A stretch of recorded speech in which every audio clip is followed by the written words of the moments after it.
Hi guys, welcome back. Tonight, we're heading deep into the Ice Age, into a silent, moonlit world where ancient hunters once followed the long, steady trails of roaming mammoths across frozen plains.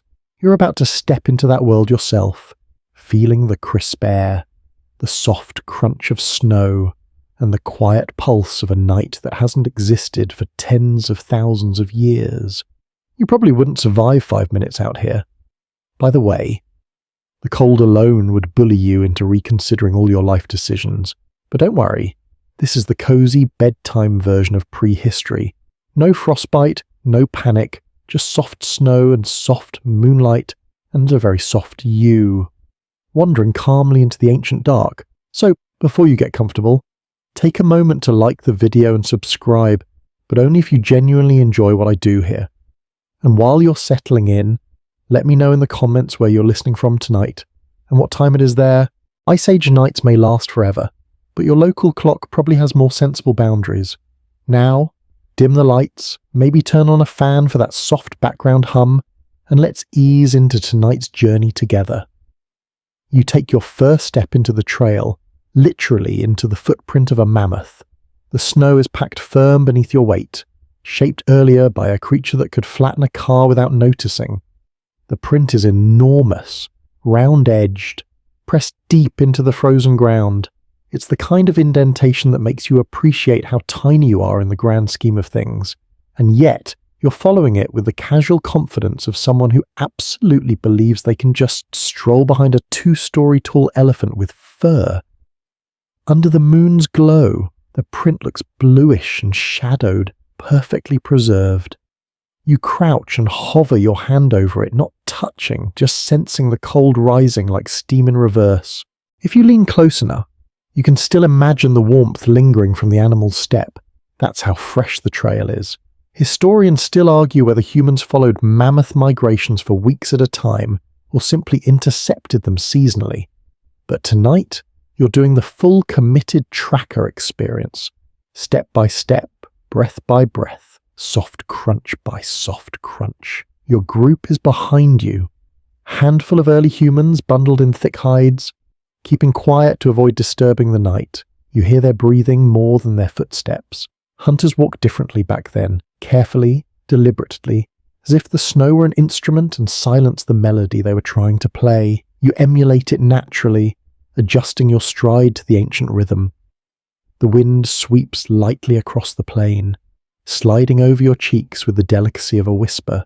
It carries scents, faint, wild, earthy hints of frozen plants, animal musk, distant ice. Prehistoric hunters could distinguish these scents easily. Modern humans? Well, you're doing your best, even if your nose is more accustomed to grocery stores and air conditioning. You straighten up and take a long, steady breath. Ahead of you, the Mammoth Trail curves slightly east. Angling toward lower ground, mammoths didn't walk randomly. They followed terrain that offered shelter from harsh winds, access to shrubs buried beneath snow, and stable paths across frozen plains. Modern researchers have recreated many of these routes using climate models and animal behavior studies, but even now, scholars still debate how precise these pathways were. Some think mammoths repeated almost identical routes each year. Others argue they adapted constantly, reading the land like a living map.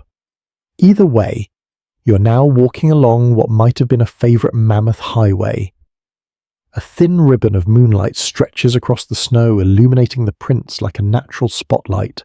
You step into one carefully, then another. You notice the subtle differences, tiny shifts in pressure, slight changes in direction. Mammoths communicated a lot through their steps. A deeper print might mean the animal slowed down. A slight twist could indicate it turned to check its surroundings. You read these signs without thinking, the way you'd read road signs today. Another step, another soft crunch. You feel oddly calm, almost meditative. Tracking is like that. The night becomes your teacher, still, patient, and endlessly quiet. There's no urgency, no rush, no pressure, only the trail. The cold, and the awareness that you're following something ancient and magnificent. One of your companions grumbles softly behind you about his feet being cold. You smile, because cold feet were a universal human complaint long before inventions like wool socks, central heating, and the concept of "no thank you, I don't camp."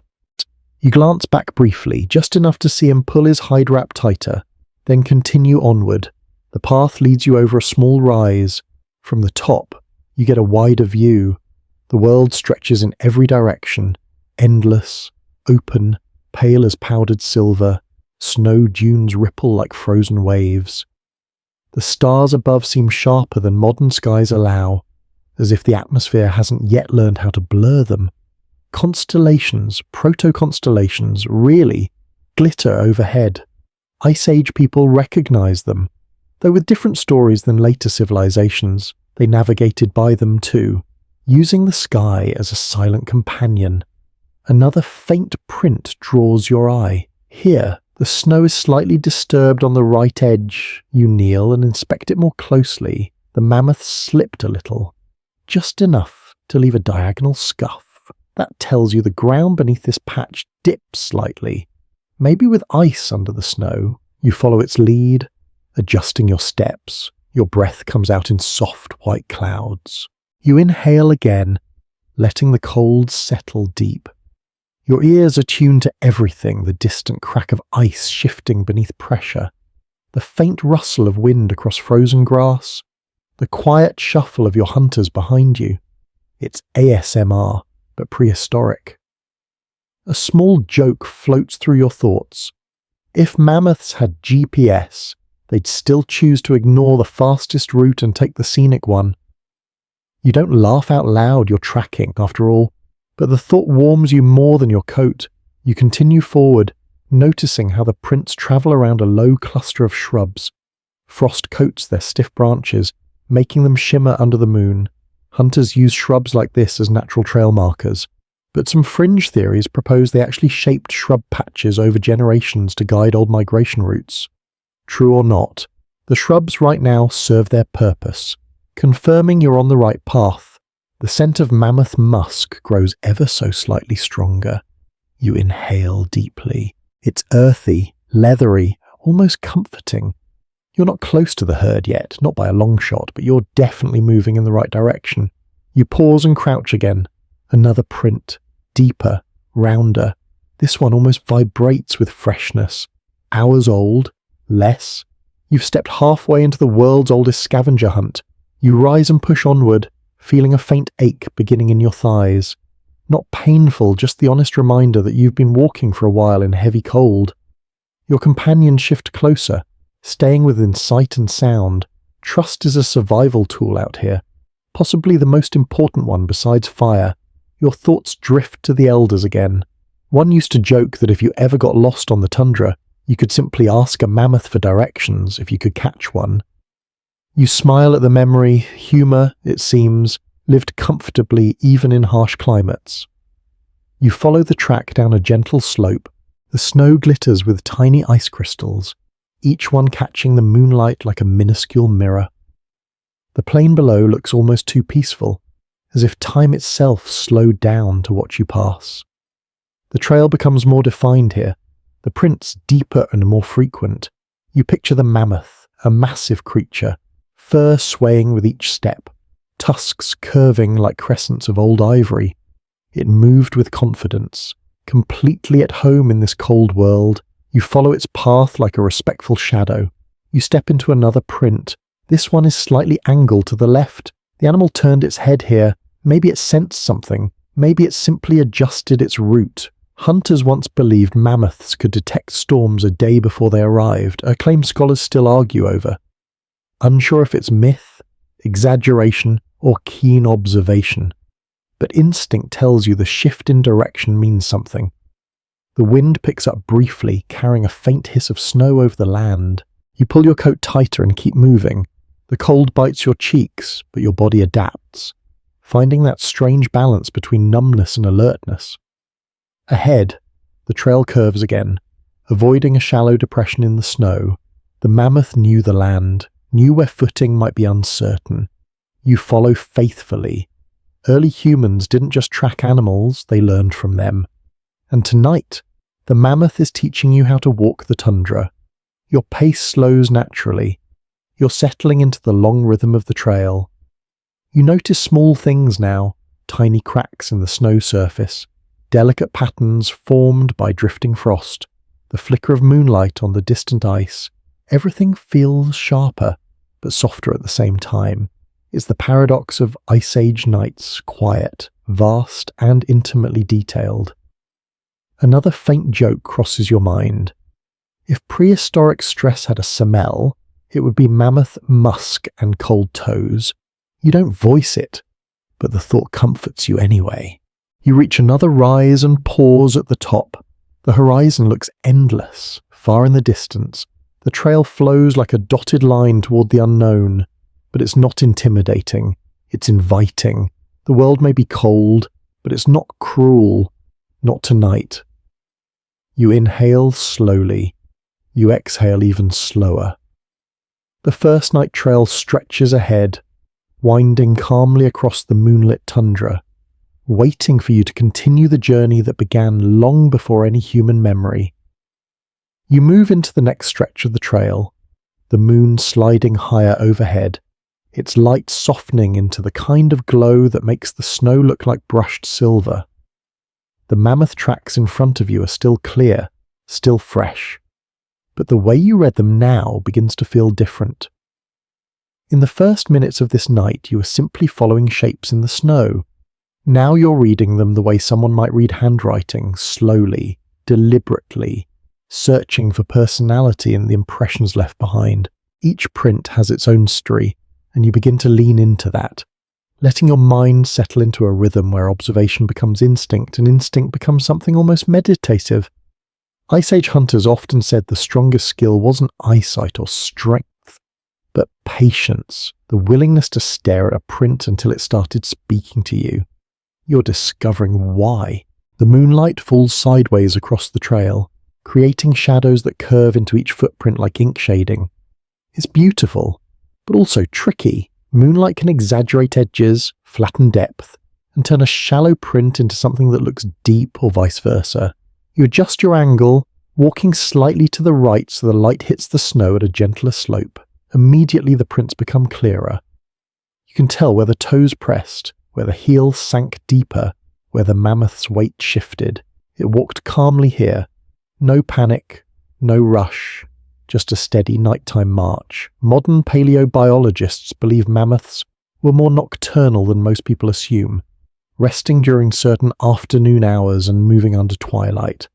Historians still argue whether this was seasonal behavior or year-round patterning, but tonight, under this gentle glow, it certainly feels like nighttime travel was a preferred part of their routine. You crouch beside a print and brush loose snow aside with your glove. Beneath the top layer, you find a firmer impression. There's a thin crust of ice on one edge, not thick enough to obscure the shape, but enough to tell you that this print is slightly older than the ones farther ahead, perhaps formed an hour or two earlier. It confirms what the scent and the depth already suggested. You're getting closer, gradually closing the gap with something colossal. Behind you, one of your companions shifts his weight, stepping carefully into your footprints to conserve energy. Another follows the curve of your path precisely, copying your pattern without thinking. You feel their trust behind you, the quiet way they echo your movements. It's almost musical, like a soft percussion line formed from synchronized footsteps. As you rise, the wind lifts gently at your hood, teasing strands of hair free. The air tastes clean, cold enough to prickle your tongue. You inhale, letting it settle deep. You notice a faint layer of crystals sparkling in the prints. Newly fallen, only minutes old, every detail helps, and you begin to use all your senses the way a tracker must. The snow's texture, the light bouncing off its surface, the density under each step. These are clues, not just scenery. There's a joke you remember. One elder used to say that reading tracks was basically prehistoric detective work, except the suspect weighs 6 tons and definitely isn't hiding from you. You smile at the memory because it's strangely accurate.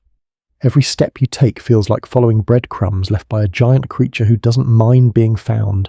The trail dips slightly toward a low valley, and as you descend, The shadows change shape. They stretch longer, softer, blending with the prints so subtly that for a moment you struggle to distinguish where darkness ends and indentation begins. You adjust again, stepping to the opposite side so the moon shines straight onto the prints. That small movement makes everything clear. The trick to tracking at night, as early hunters knew, is not brightness, but angle. You don't need more light. You need the right light. The Mammoth Trail brightens in gentle contours again, each footprint a shallow bowl filled with cold luminescence. You follow it down into the valley.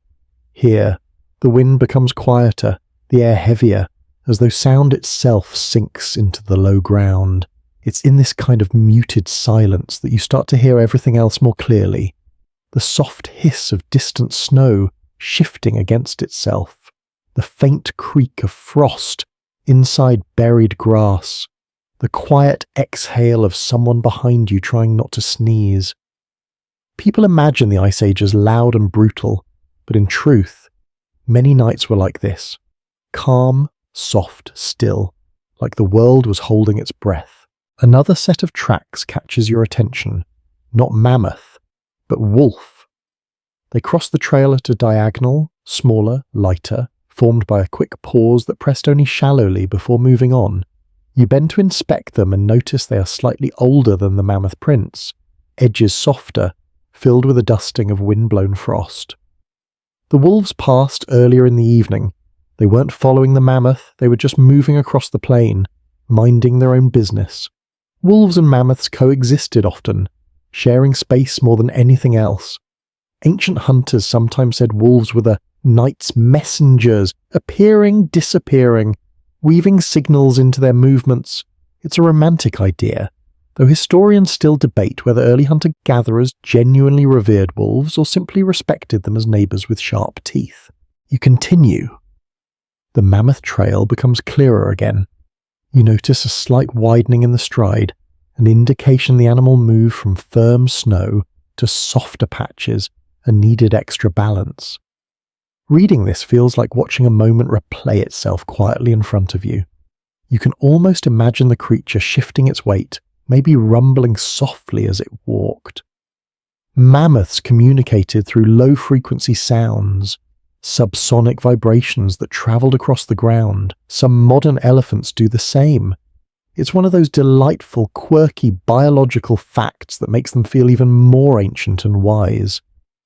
Hunters in your group sometimes claim they could feel those vibrations through their feet on still nights like this.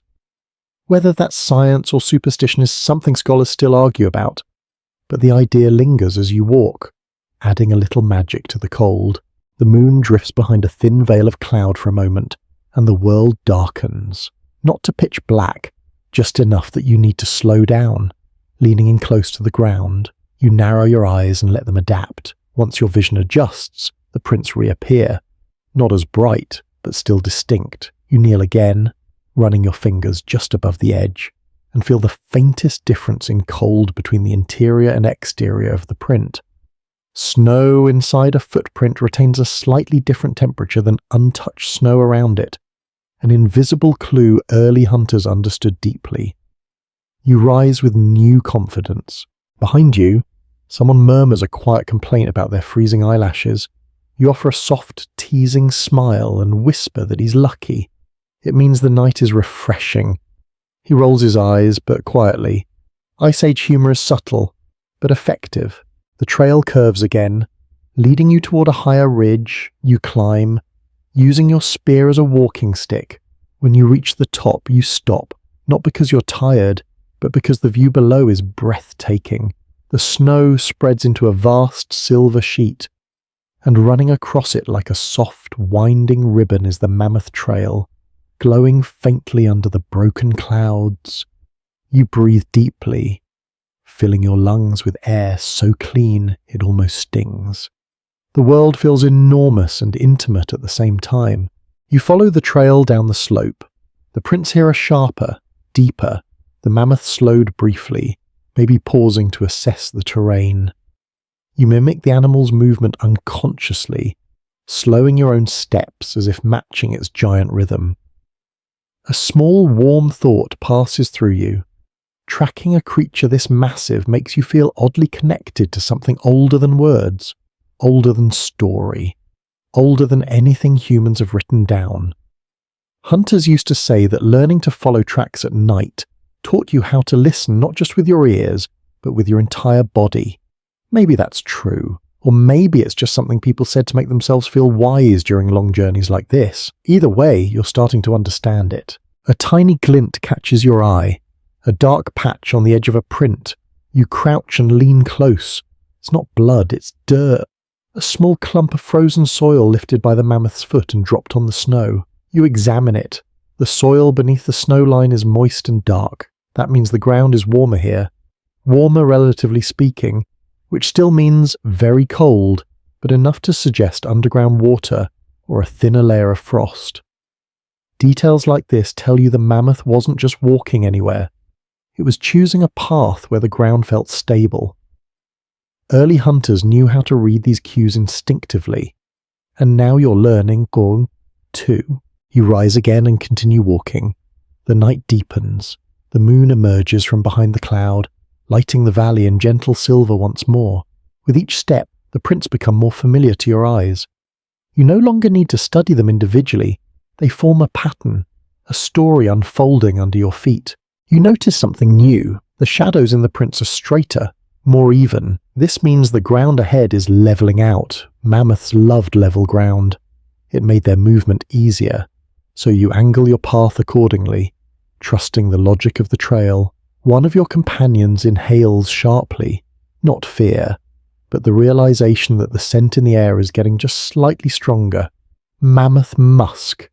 You breathe it in too, and feel a calm certainty settle in your chest. A soft joke drifts through your mind. If mammoths had Fitbits, these trails would be their daily step goals. You keep it to yourself, but the humor warms you like a tiny spark under all this snow. You walk for another long stretch, silent, focused, comfortable in the rhythm of the night. The prints remain clear. Your breath stays steady. The snow shifts quietly beneath your feet. The trail continues like a whispered sentence you haven't finished reading yet. And under the gentle moonlight, you realize something. This isn't just tracking, it's listening to the land, to the cold, to the quiet, to the invisible story unfolding beneath your boots. You're reading the mammoth's night journey as clearly as someone might read a diary written without words, written instead with steps pressed into snow. And the night, vast and ancient, keeps guiding you on. You continue along the trail, sinking deeper into the rhythm of the night. And the first thing you notice as you move forward is how the wind changes. Subtle shifts in temperature, pressure, and direction, whispering across your cheeks like secret messages. The mammoth prints remain steady ahead of you. But now the world around them begins speaking in a different language, and you listen, because in the Ice Age, sound matters almost as much as sight. In daylight, you can rely on the sun and shadows. At night, you learn to trust the wind. It carries warnings, stories, scents, even hints of movement you can't see. Early hunters knew this better than anyone, and now, as the breeze curls across your shoulders, you start learning it too. The first gust comes from the east, cold, sharp, and sliding across the plain in a diagonal sweep. It brushes the tops of snow dunes, lifting a thin veil of powder that dances silently above the ground. You feel it tug at your coat, slipping into the tiny gaps between seams. This is the kind of wind that tests your resolve, the kind that whispers, "Are you sure you want to be outside right now?" But you keep moving. You lean slightly into the breeze, knowing instinctively that to walk against wind requires a different posture, lower, steadier, more deliberate. Hunters place their weight forward when facing gusts like this to avoid wobbling step to step. It sounds simple, but out here it's survival. One misstep on a hidden patch of ice can send you and your entire group into a dangerous tumble. Your companions adjust their pace behind you. You can hear them reacting to the wind, fur coats rustling, breath thickening, quiet shifts of stance. There's a moment where one of them mutters something about the cold trying to climb into his bones. And you smile because it's true. The wind of the Ice Age behaves like a mischievous entity trying to borrow your warmth without asking permission. Another soft gust rolls in, brushing the back of your neck, and for a second you swear it feels like someone tapping you lightly to get your attention. You don't turn around, you know it's just the air moving through the plain's open expanse. But the sensation makes you more aware of your surroundings. Hidden sounds begin to rise in the cold, not loud noises, this world rarely allows that, but delicate threads of sound woven into the environment. You hear a distant crack, subtle and muffled, as ice expands somewhere beneath snow. That expansion is normal. When temperatures drop even a little, buried ice shifts like a slow, invisible tide. In fact, mainstream glaciology confirms that frozen landscapes can hum, pop, and crack in ways that almost resemble speech. Some hunters believe the land spoke through these noises, telling its temperature, its mood, and its warnings. It sounds poetic now, but the practical truth is that trained ears could identify whether the crack meant harmless expansion or a hidden crevice forming underfoot. As you continue walking, you catch another sound, fainter, lower, like a long exhale drawn across frozen ground. A breeze? An animal? You listen more closely. No, it's snow shifting, thousands of tiny crystals sliding past each other as the wind rearranges the surface.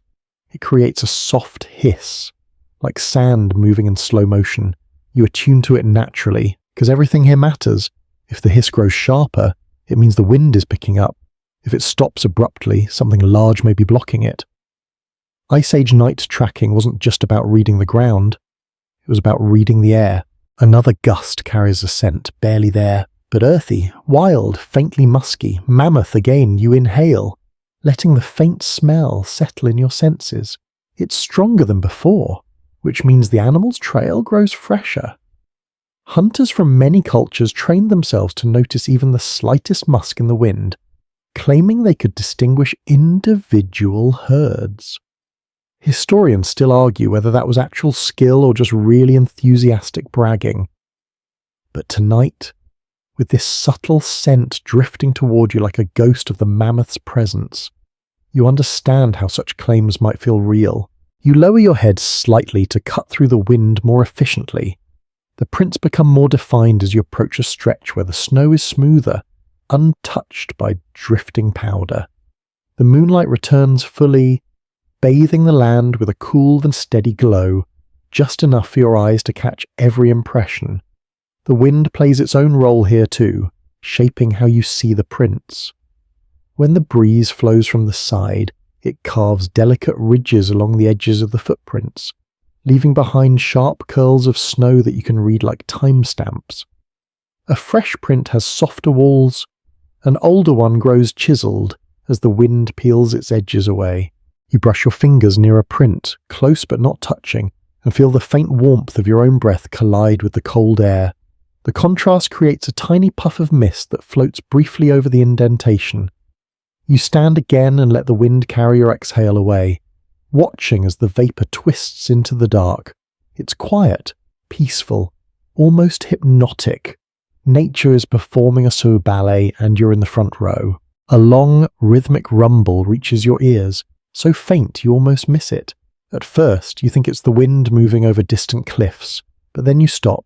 You tilt your head, listen again. The sound deepens slightly, resonating through the soles of your feet like a quiet tremor. You hold your breath. The sound comes again, low, deep, almost musical, and suddenly you realize it isn't the land.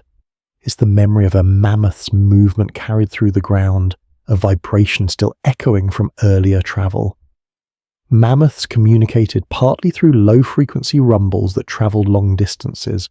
Modern elephants do the same, and paleontologists believe their Ice Age cousins used these earth whispers to coordinate movement. You feel it one more time, a faint pulse, like someone tapping a giant drum far beneath the snow. It's not a current vibration, it's the remnant of one, preserved in the ground like the last echo of a struck bell. A quirky tidbit says some trackers claimed they could hear herds in the earth this way, though whether that was literal hearing or a mix of sound and intuition is something scholars still debate. Tonight, as the hum fades, you imagine ancient people pausing the way you just did, listening, sensing, nodding quietly and whispering. They're close. You move forward again, letting the wind guide your attention in different directions. On your left, a rustle breaks the monotony. Not an animal, just a cluster of dry grass poking through a thin crust of ice. The wind shakes it gently, making it whisper like parchment pages being turned. You step closer, examining the area. The mammoth trail skirts around these grasses, proving once again that the animals preferred clear, steady ground over hidden obstacles. You follow their wisdom, stepping wide to avoid a deceptive patch of uneven terrain. Behind you, one of your companions breathes sharply, probably startled by a sudden breeze hitting his back. You resist the urge to laugh, though a quiet joke flickers through your mind. If the wind had a personality, it'd be that one friend who taps your shoulder and pretends it wasn't them. You tuck the thought away, letting a soft smile warm your face. The next stretch of the trail becomes trickier. The wind shifts direction, blowing toward you from the north. This direction carries colder, heavier air. You feel it pushing against your chest, sneaking under your collar, nipping at your ears. Northern winds in the Ice Age meant something specific. Open land ahead, cold air travels unobstructed across wide plains, and tonight that tells you the terrain is about to flatten out again. It's a helpful sign, even if your face disagrees with how helpful it feels. As you descend a small slope, the wind begins funneling between two gentle rises in the landscape, creating a natural corridor. The sound intensifies, not loud, just more focused, as if the air decided to whistle past your ears with newfound enthusiasm. You lean into it, shoulders angled, head lowered. The prints ahead remain consistent, clear in the moonlight but slightly softened by the wind carving thin lines across their edges. You adapt your reading technique, allowing the direction of the breeze to highlight the contours. Every tracker learns this. Sometimes the wind hides things, sometimes it reveals them. A faint chirp breaks the stillness. A snow grouse somewhere nearby shifts under its feathery insulation, disturbed by the breeze or perhaps by the scent of your group. You don't see it, but its tiny sound resonates through the plain like a single note in a quiet lullaby. It reminds you that even in the coldest nights, life persists. Small creatures surviving conditions most modern humans would call absolutely not. You move on. The wind softens again. As if it's grown tired of testing your patience, it settles into a slow, steady flow from the west. This direction carries scents more clearly. You inhale. The mammoth musk is faint but present, warmer, richer, drifting across the plain like a memory. You take it in, letting it guide your intuition. Hunters interpreted windborne scents the way modern people interpret weather forecasts. Too strong meant the herd was close. Too weak meant the trail was cooling. Tonight, the scent sits in just the right middle ground, a sign that you're getting closer but still have distance to walk. Another subtle sound reaches your ears, a distant whoomph, incredibly faint, like snow collapsing under weight. You freeze, listening harder. The sound doesn't repeat. It might have been distant ice shifting, or it might have been a mammoth adjusting its stance before lying down again. Historians still argue whether mammoths slept standing and kneeling, or lying fully on their sides, but many believe they rested in cycles, adjusting posture throughout the night. The faint thud you heard could be evidence of that. You continue with heightened awareness. A soft joke crosses your mind.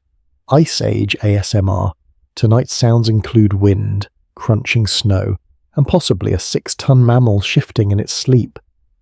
You stifle a quiet laugh, keeping the mood calm but gently amused. Your group tightens formation behind you. They sense the shift in your body language, the way your steps grow even more cautious. You angle your head to catch more windborne clues. The soundscape becomes richer, layered like instruments tuning before a performance. The air hums with life, even the silence feels like a sound. As you step forward again, a tiny swirl of powder spins near your boots, an eddy created by two conflicting breezes meeting. These miniature spirals often form where terrain dips slightly, or where heat radiates faintly from the ground. It's a common sight, but every tracker knows that swirling powder can sometimes mean an animal passed recently, disturbing the natural airflow. Tonight, the swirl seems purposeful, as if guiding you onward. You continue, letting the cold wind sculpt the world for you.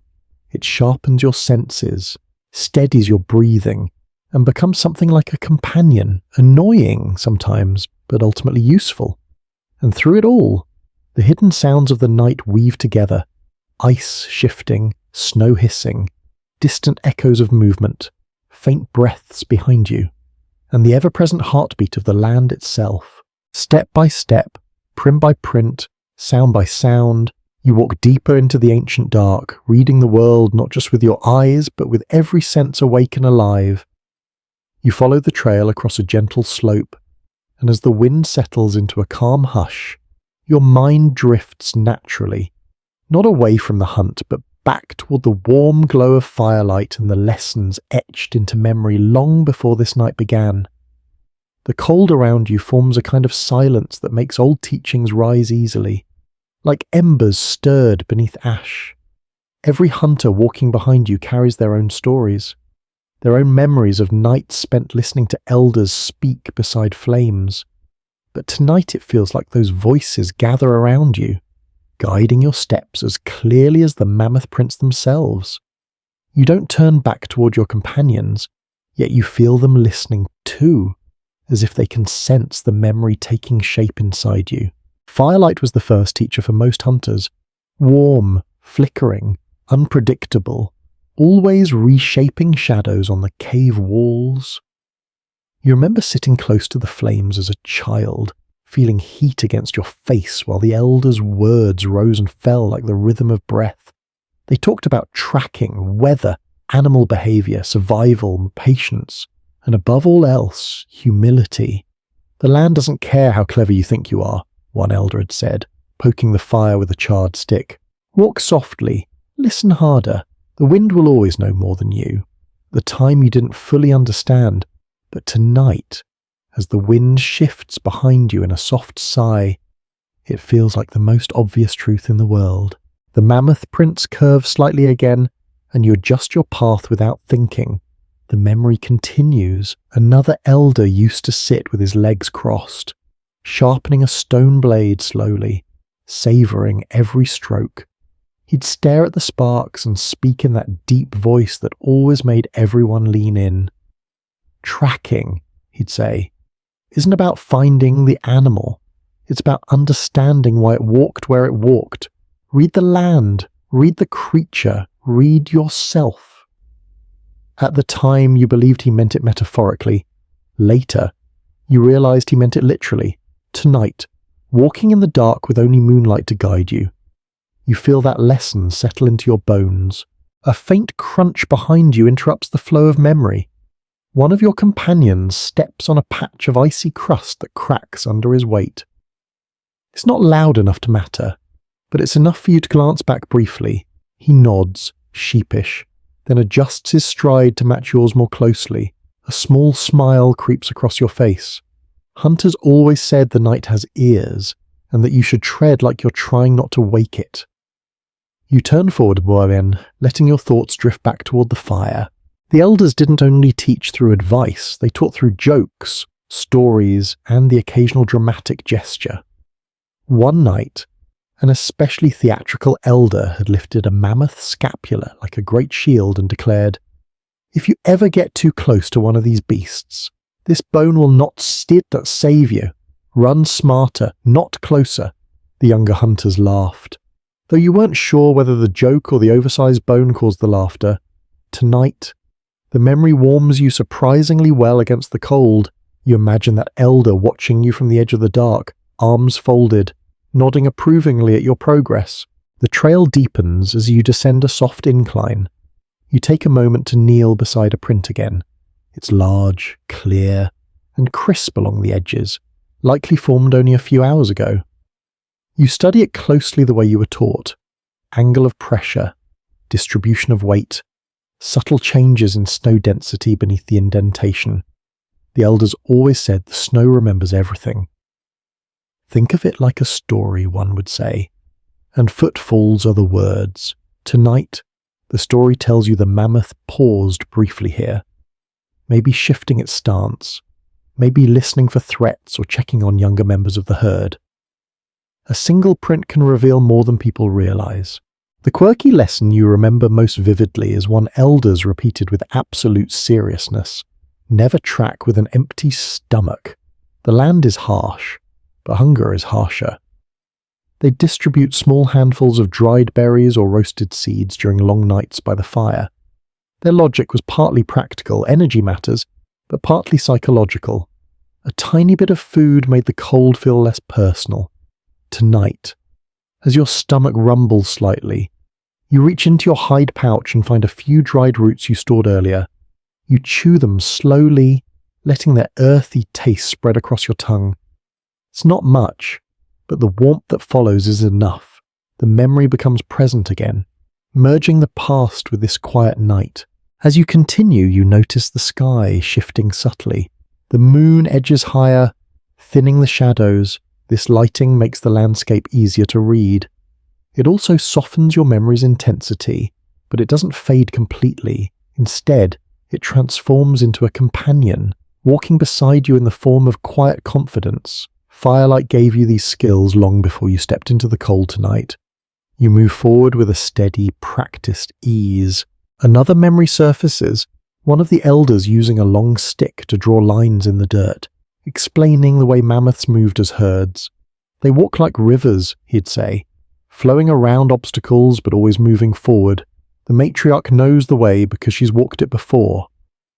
Scientists today know that elephant matriarchs possess remarkable memory, and evidence suggests mammoths were similar.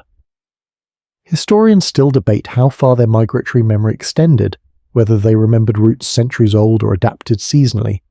But as you follow the trail tonight, it feels obvious that some form of long, inherited knowledge guided them. The wind rises briefly, carrying a sharp thread of cold air across your neck. You adjust your coat and pull the hood lower, remembering another firelight lesson. Cold isn't the enemy, carelessness is. The elders taught practical tricks, warming hands under armpits, shifting weight often to keep feet warm, breathing through fabric to prevent frost nipping the lips. These techniques resurface instinctively now. You perform them without conscious thought. Behind you, a faint sneeze breaks the silence, short, muffled, a desperate attempt not to alert the entire ice age. You glance back with a gentle warning gesture. The sneezer nods, shoulders hunched with embarrassment. You give him a thumbs up. Humor is your only currency against the cold. After all, a joke drifts into your mind. If an ice age sneeze echoes across the plain, every predator hears it and immediately thanks you for the invitation. You don't say it aloud, but the smile it brings keeps your spirits warm. You press forward again, letting the prints guide you seamlessly. The trail veers slightly to the right, avoiding a stretch of uneven snow that hides jagged ice beneath. You spot the danger instantly because the elders drilled the signs into your mind. Subtle discoloration, the way snow sinks unevenly, the slight shadow that gives the ground a deceptive texture. You step wide. Choosing firmer ground, your group follows your lead without question. Firelight lessons weren't just folklore, they were the blueprint for staying alive. Another memory rises, this one softer, an elder stirring a pot of broth over the fire, steam swirling upward. "You don't track animals," she said, pointing her ladle toward the cave entrance. "You follow stories so old that the earth itself repeats them." You didn't fully grasp the meaning then. Tonight, with prints stretching ahead like ancient poetry carved into snow, the meaning settles warmly into place. You're not just following a herd, you're stepping into a tradition that predates language. The wind shifts again, this time from the west. It brings a faint, earthy scent that reminds you of warm caves, smoke, and familiarity. It's not Mammoth, just the smell of distant soil warmed by a patch of exposed earth. Still, it stirs nostalgia. The elders used to say every wind carried a memory if you listened long enough. You're beginning to believe it. Tonight, the wind smells like home, like the fire you left behind, like lessons you carry forward. Another long, low creak echoes from somewhere beneath the snow, ice expanding, normal, but it reminds you of the firelight stories about treacherous ice sheets, thin places disguised by a dusting of snow. Listen to the land, one elder would warn, before it swallows your feet. You grin faintly. They had a way with words. Half wisdom, half threat, all effectiveness. You approach another set of prints where the mammoth slowed down. The impressions deepen slightly, and the snow around them appears disturbed, as if the creature turned its head or shifted weight carefully. You study them with firelight wisdom. Mammoths were calm creatures and less threatened. They moved slowly, thoughtfully. This herd, or at least this individual, felt unhurried tonight. That bodes well for you. Your mind drifts again, not to fear, but to gratitude for those elders who spent countless nights passing down knowledge, guiding the younger ones, shaping the future of the hunt. They didn't live to see how the world changed, how mammoths vanished, how humans spread across continents, but their teachings echo through every step you take tonight. Your companions walk quietly behind you, each one unknowingly living those lessons too. The firelight memories become their memories, because the knowledge doesn't belong to a single person. It flows through everyone who steps into the cold with purpose. The trail leads you across another rise. As you crest it, a strong breeze hits you across the face, and sudden and cold. Instead of flinching, you adjust your stance automatically. Firelight taught you that too. Turn slightly, minimize surface area. Let the wind slide around you instead of pushing through. It works. The gust fades quickly. You breathe deeply and push onward. The mammoth trail stretches ahead like a long, ancient thread pulled across the night. Every step you take echoes the voices of elders who once sat near warm flames, telling the younger hunters what it meant to be part of this land, part of this cycle, part of the quiet dance between humans and the animals they followed. A final memory drifts in, soft as smoke, an elder staring into the fire, eyes reflecting orange light. "Remember," he whispered, "the night is patient. Be more patient than the night." You smile, letting your breath fog gently into the cold air. Tonight, as you follow the mammoth through moonlight and frost, you finally understand. You descend the gentle slope without pausing, and as the trail leads you toward the frozen river paths, the world around you tightens into a single smooth flow. No breaks, no interruptions, just the steady glide of your breath, your footsteps, and the ancient logic of movement across ice. The ground levels out as you approach the broad, faint shimmer of the river lying ahead, its surface reflecting the moon in long, wavering streaks of pale silver. Crossing a frozen river at night is an entire art form in itself, one carved into you through experience, instinct, and many warnings from elders who made you promise, repeatedly, not to fall through ice like someone who thinks water is optional. You slow your pace instinctively, letting every sense widen as you step onto the subtle transition where packed snow becomes the hard, smooth crust of frozen water. The mammoth trail continues across it in deep, elliptical depressions, surprisingly reliable guides, because mammoths knew better than almost any creature where ice was thickest. Following them onto frozen rivers was equal parts brilliance and risk, a balance early hunters accepted with the kind of confidence only possible when you don't have the luxury of Plan B. You test the surface first, shifting your weight gently from heel to toe. The ice groans faintly, a low, stretched sound like an old tree bending in the wind. But it's the harmless kind of groan, the kind that means I'm cold and stiff, rather than I'm about to collapse beneath your questionable decisions. You inhale, letting the air sharpen inside your chest, and then take another step, placing your boot directly into the shallow trough left by the mammoth's enormous foot. It's surprisingly comforting. The snow inside the print is slightly rougher than the exposed ice, providing a bit more grip. If you were to slip here, the elders would probably appear in the sky just to shake their heads at you. Behind you, your companions follow your motions, each one stepping precisely where you step, creating a slow-moving line of shadows gliding across the river's pale sheen. You move in near silence, broken only by the delicate squeaks and low groans produced when ice shifts gently under the combined weight of multiple bodies. That sound can startle an inexperienced hunter, but you've heard enough of it to distinguish harmless tension from danger. Ice acts like a drumhead. Every vibration carries meaning if you listen carefully. You keep your knees slightly bent, spreading your balance, letting each step land softly rather than with the punctuated force of a normal stride. One elder taught you this by having you walk across thin bark laid over a stone pit. If it cracked loudly, you were walking like a startled horse instead of a hunter. Tonight, your steps are as controlled as breath. A small, slightly unhelpful joke flickers in your mind. If you fall through the ice, the good news is you won't be conscious long enough to regret it. Dark humour survives every era. The mammoth prints ahead begin to widen slightly, not from more weight, but because the animal slowed its pace while crossing. Mammoths approached rivers cautiously too, testing ice with their massive feet. Where the prints deepen, you know the ice below is strongest.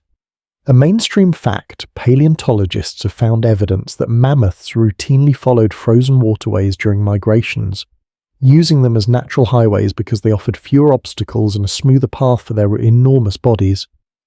Humans followed for the same reason. The frozen river beneath you likely served as a shared route for hundreds of generations, animal and human alike repeating the same winter journey long before maps, long before memory. You continue forward, using the trail as both compass and safety net. The cold intensifies over the river, rising in sharp currents that sting your nose and slide through the seams of your clothing. It's not painful, just insistent, like the cold reminding you who's in charge. You lower your head slightly, letting the wind pass over you. Your breath escapes in long, pale ribbons, drifting behind you in thin trails that vanish almost instantly. The soundscape changes on the river. The world grows larger, more echoing. Snow no longer muffles your steps, so every shift of your boots creates a thin, crisp whisper against the ice. You listen closely for deeper cracks, the dangerous kind, but hear none. Instead, you catch faint sounds from far away, the quiet tapping and of ice contracting, the distant rush of wind along a different part of the river, and something else, something like a soft, rhythmic thud, carried faintly through the ground. You pause, feeling the vibration, more than hearing it. It's distant but familiar. It might be the memory of mammoth movement earlier in the night, preserved in the ice the way sound lingers in frozen lakes even long after the cause has passed. Or, less likely but possible, it might be another group of mammoths moving across a different part of the river, too far to see but close enough for the ice to whisper their presence. Hunters believed frozen rivers held stories. That sounds travelled through them more clearly than through air. Historians still debate whether this was scientific observation or mythologized experience. But as the faint thud resonates beneath your feet again, you understand why the idea persisted. You keep walking, staying within the mammoth prints. They guide you like enormous stepping stones. Each indentation prevents your boots from sliding sideways, and each step reinforces the trust you've placed in the herd's instincts. Mammoths didn't weigh risk. They simply understood the land better than anything else alive at the time. A quirky tidbit pops into your mind. A few researchers once hypothesized that mammoths could smell weak ice the way elephants smell underground water sources, though this idea never gained much traction. Still, as you follow the trail across what feels like an endless frozen sheet, the idea suddenly seems less far-fetched. You step into another print, feeling the deeper firmness beneath. The ice here is solid and thick, strong enough to hold several mammoths at once. You know because the elders taught you the difference. Solid ice sings differently when pressure settles on it. You listen, and the song is steady. Behind you, someone exhales a long, relieved breath when they realize the crossing is going smoothly. You keep your focus forward, not wanting overconfidence to ruin a perfectly good river crossing. Overconfidence, as one elder used to say, is just bravery wearing someone else's coat. The river broadens beneath the moonlight. You still see no open water, only sheets of ice stretching in every direction. Still, you proceed slowly, respecting the unpredictability beneath your feet. The prints guide you toward the opposite bank, but the distance is deceiving. Frozen rivers often appear closer than they are, their smooth surfaces stretching like blank pages. The cold intensifies mid-crossing, rising through the ice in subtle waves that make your toes stiffen. You shift a pressure from one foot to the other, keeping circulation smooth and steady. The elders drilled this into everyone. Frozen rivers want your warmth, don't let them steal it. You quicken your steps slightly, not rushing, just refusing to linger. The wind sweeps across the river in a long, silent gesture. You brace yourself, widening your stance. The gust is strong enough to push you half a step sideways, but the mammoth prints anchor you, providing just enough grip to stay stable. You mutter silently your thanks to the herd you haven't yet met. You continue on. One of your companions slips briefly, a small sideways skid that makes his arms shoot out instinctively. You hear the quick gasp behind you, but keep your eyes forward. You don't turn, not yet. Turning too quickly can shift your balance on ice. Instead, you say gently, slow breath, wait low. His steps adjust. The danger passes. A tiny smile tugs at your lips as you imagine what the elders would say. That's why you never chase a mammoth. You'd end up on your back faster than a rabbit struck by moonlight. Another joke comes to mind. If the Ice Age had traffic laws, frozen rivers would definitely have warning signs reading, "Watch your step, smart one." You continue forward, letting humour soften the cold. The opposite bank draws nearer. You can see where the river meets the snow again, the terrain rising slowly. The mammoth prints climb naturally up the slope, large and confident. They didn't hesitate, neither do you. You step off the ice and onto the firmer snow of the riverbank. The change in texture feels almost luxurious. Your boots sink softly again. Your steps gain traction, and the world regains its muted crunch. Behind you, everyone exhales collectively, as if they'd all been holding one shared breath across the entire crossing. You don't look back. You simply continue following the trail, letting the land reclaim its earlier softness now that you're off the precarious surface. The wind shifts again, warmer this time, faintly scented with crushed snow and dormant grass, a sign that the terrain ahead rises towards safer ground. You lift your head slightly. The night feels different now.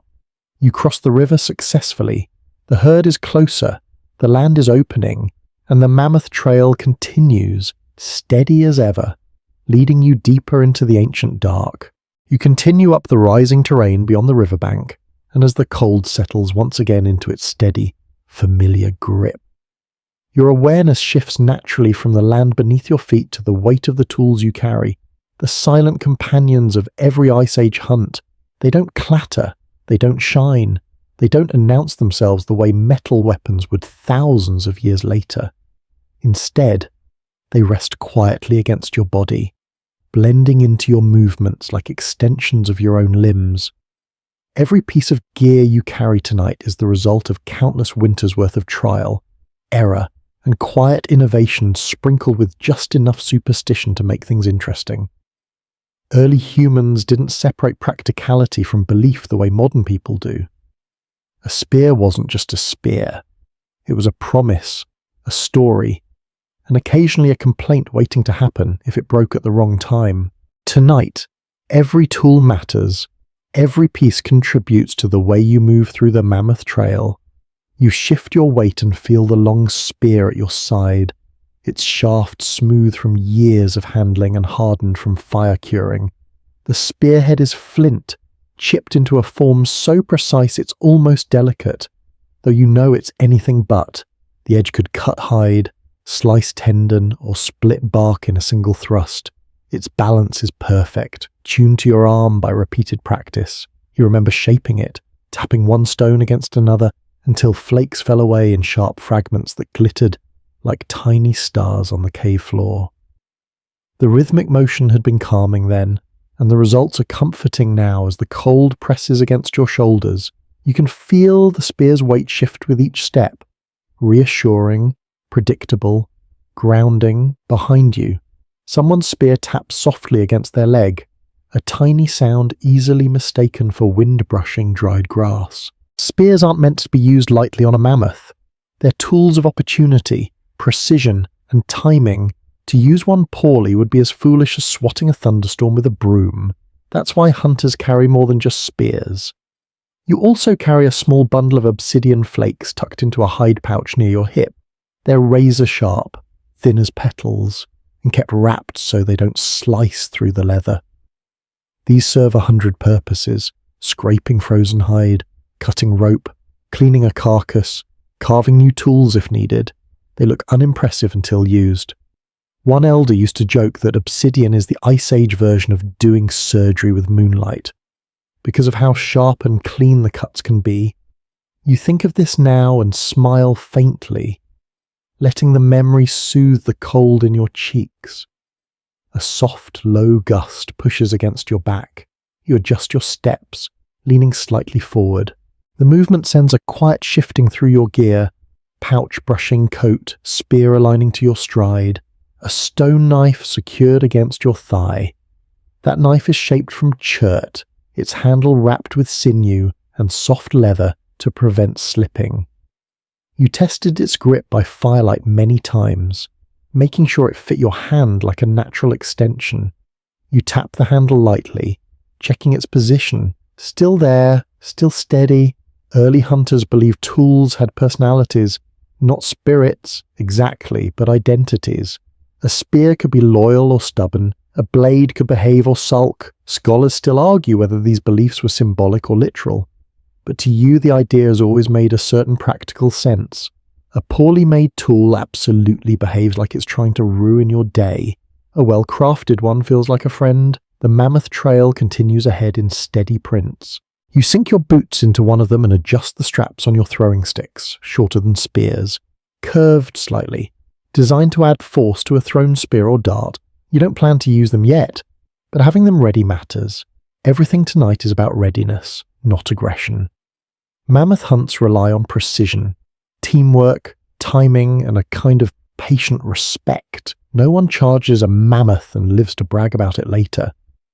The throwing sticks rest snugly under your arm. They're polished smooth, shaped carefully by heat and stone tools. Early humans used aerodynamic principles without ever naming them. Balance, weight distribution, curvature, all discovered by experience. All passed down through generations. You shift them slightly, feeling their potential energy. Another tool tucked near your waist is the bone hammer, a simple device made from a thick piece of mammoth femur or elk antler. You use it for reshaping flint, cracking frozen marrow, hammering stakes, or knocking stubborn ice from your boots. It feels heavy but familiar. Bone tools like this lasted for years, sometimes decades, outliving the hunters who made them. It's humbling to think your hammer might once have been part of a mammoth skeleton long before you were born. That's the kind of quiet poetry Ice Age hunters never wrote down but understood intuitively. The land gives, the land takes, the land recycles all of us eventually. Behind you, a companion adjusts a bundle of wooden stakes strapped to his back. Those stakes form part of the hunting strategy, driving them into the snow to guide or slow a mammoth when the moment is right. But tonight is only shouting. No one touches their stakes yet. The tools remain silent, waiting. A small joke surfaces. If early humans had a hardware store, everything would be labelled sharp and heavy or hopefully useful. Say it aloud, but the humour lightens something inside your chest. The night always feels less intimidating when you remember that even your ancestors joked through the cold. You step forward again, letting the tools settle naturally against your body. One thing you've learned in long hunts is that a tool should never pull or swing or snag. If it does, it's wrong. Wrong position, wrong tying, wrong maker. Night, your tools feel right. The straps don't pinch, the blade doesn't bump, the spear doesn't wobble. Every piece feels like it belongs exactly where it is. Another memory drifts in. An elder holding up a mangled spear with a missing point and saying, "Your tools are your shadow. If your shadow breaks, so do you." A dramatic man, but correct. You lower your head slightly as a breeze cuts past your ear. To your left, the river fades into the distance, hidden by subtle rises in the land. To your right, the plains widen under moonlight. The mammoth prints lead steadily forward. You tighten your grip on the spear for a moment, not out of fear, but presence, grounding, a way to connect your mind back to the physical world. The cold sends small pinpricks through the leather of your gloves. You rub your hands together once, then settle them back to their positions. Hunters often said tools kept you awake more than fear ever could. Holding a spear in the dark is like carrying a piece of responsibility. It sharpens the senses. Another gust of wind pushes across the land, and your throwing sticks shift a fraction. You correct their position immediately. Silent tools must stay silent. If anything clinks or taps loud enough for the mammoths to hear, you risk losing the trail. Or worse, spooking the herd long before dawn. You continue forward with that thought in mind, adjusting the arrangement of your gear so that each piece rests precisely as it should. As you walk, your mind catalogues everything automatically: the weight of the spear, the pressure of the knife handle, the shape of the throwing sticks, the thud of the bone hammer against your hip, the faint rattle of the obsidian flakes inside the pouch. This cataloguing is instinct. Part of hunting wasn't tracking or throwing or chasing, it was maintenance, constant awareness, constant adjustment, constant readiness. A mainstream fact many people don't know: early humans spent more time making, repairing, and adjusting tools than they did actually hunting. Days of work for moments of action. You feel that truth now in the way your fingers periodically check knots, straps, and wrappings. You continue along the trail, feeling both prepared and strangely comforted. The tools do more than keep you alive. They connect you to every hunter who ever walked through the cold. You grip the spear and imagine them all behind you, thousands of years of footsteps, flint strikes, bone carving, hide wrapping, all flowing together into the shape of the weapon you carry. The quirky tidbit that comes to mind is one your elders used to whisper jokingly. Tools have memories, treat them well or they sulk. You always laughed at this, but on nights like tonight, when the silence feels ancient and aware, you can almost believe it. You keep moving, the mammoth prints stretch onward, your companions follow your steps, and your tools remain quiet, loyal, and steady as you advance deeper into the Ice Age night. You walk farther into the open plain, and as the land flattens beneath your feet, your attention rises instinctively toward the sky, the vast, endless dome above you, clearer and sharper than anything modern eyes usually witness. Out here, under this untouched Ice Age night, the stars look impossibly bright, arranged in patterns so crisp they feel carved into the darkness itself. You inhale slowly, letting the cold settle deep in your lungs, and begin following the constellations the way the elders taught you long before you ever learned to read mammoth tracks. Stars have always been guides for humans, long before compasses, long before maps, long before anyone scribbled anything permanent or cave walls. And tonight, the sky feels like a second trail layered above the snow, running parallel to the mammoth prints beneath your boots. You tilt your head, letting your eyes adjust to the darkness, not just around you, but above you. The moonlight reflects faintly off the snow, illuminating each footprint with soft silver edges, but the stars illuminate everything else: the wind's direction, the approaching terrain, and the subtle orientation of your long journey. Early humans recognized constellations not by their poetic names from later civilizations, but by shapes, paths, and repeating patterns. You look for them now. There's the long arc of stars forming what your people call the hunter's spine, not Orion, but a line used to judge the angle of winter storms. To the west, the flickering path sparkles, stars that seem to shimmer more rapidly on cold nights, acting like celestial beacons telling you where high ground lies. Above you and slightly to the left, the great curve stretches across the sky, its shape echoing the arc of the river you just crossed. Following stars was never a backup plan. It was the primary plan on nights where clouds threatened to erase the world below. Hunters use the sky the way migrating birds use the sun, and tonight, every star feels like part of a map etched in frozen light. You keep walking, syncing your footsteps with the slow rhythm of breathing. The stars become steadier as your eyes adjust further. You notice the faint band of the Milky Way, a glowing streak that feels impossibly close, like you could reach up and brush it with your knuckles if you only stretched far enough. People today call it a galaxy. Ice Age hunters simply called it the Sky River, believing spirits crossed it on long journeys. Scholars still argue whether this belief was symbolic or literal, but as you walk beneath it, the Sky River feels like a companion more than a metaphor. You lower your gaze briefly to align the trail with the stars' positions. The Mammoth prints head northwest, a direction your elders taught you to recognize quickly because it follows the arc of the Great Curve during winter months. Mammoths often migrated in this direction at night, using the stars just as humans did.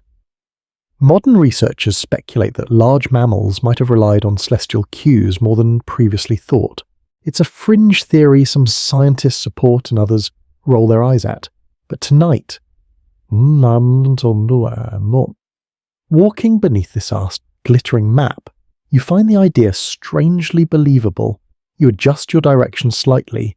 Stepping into the next print, the wind brushes your face from the right, and you angle your head to read how the breeze interacts with the starlight.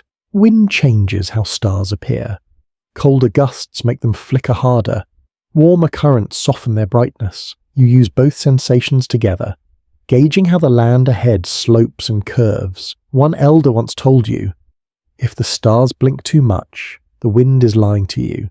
And though you laughed at the time, you now understand exactly what he meant. The clearer the stars, the truer the path. Behind you, one of your companions mutters softly about the brightness of the sky. You don't turn back. You only respond with a quiet, "Good." The sky walks with us tonight. It's not poetic, it's practical.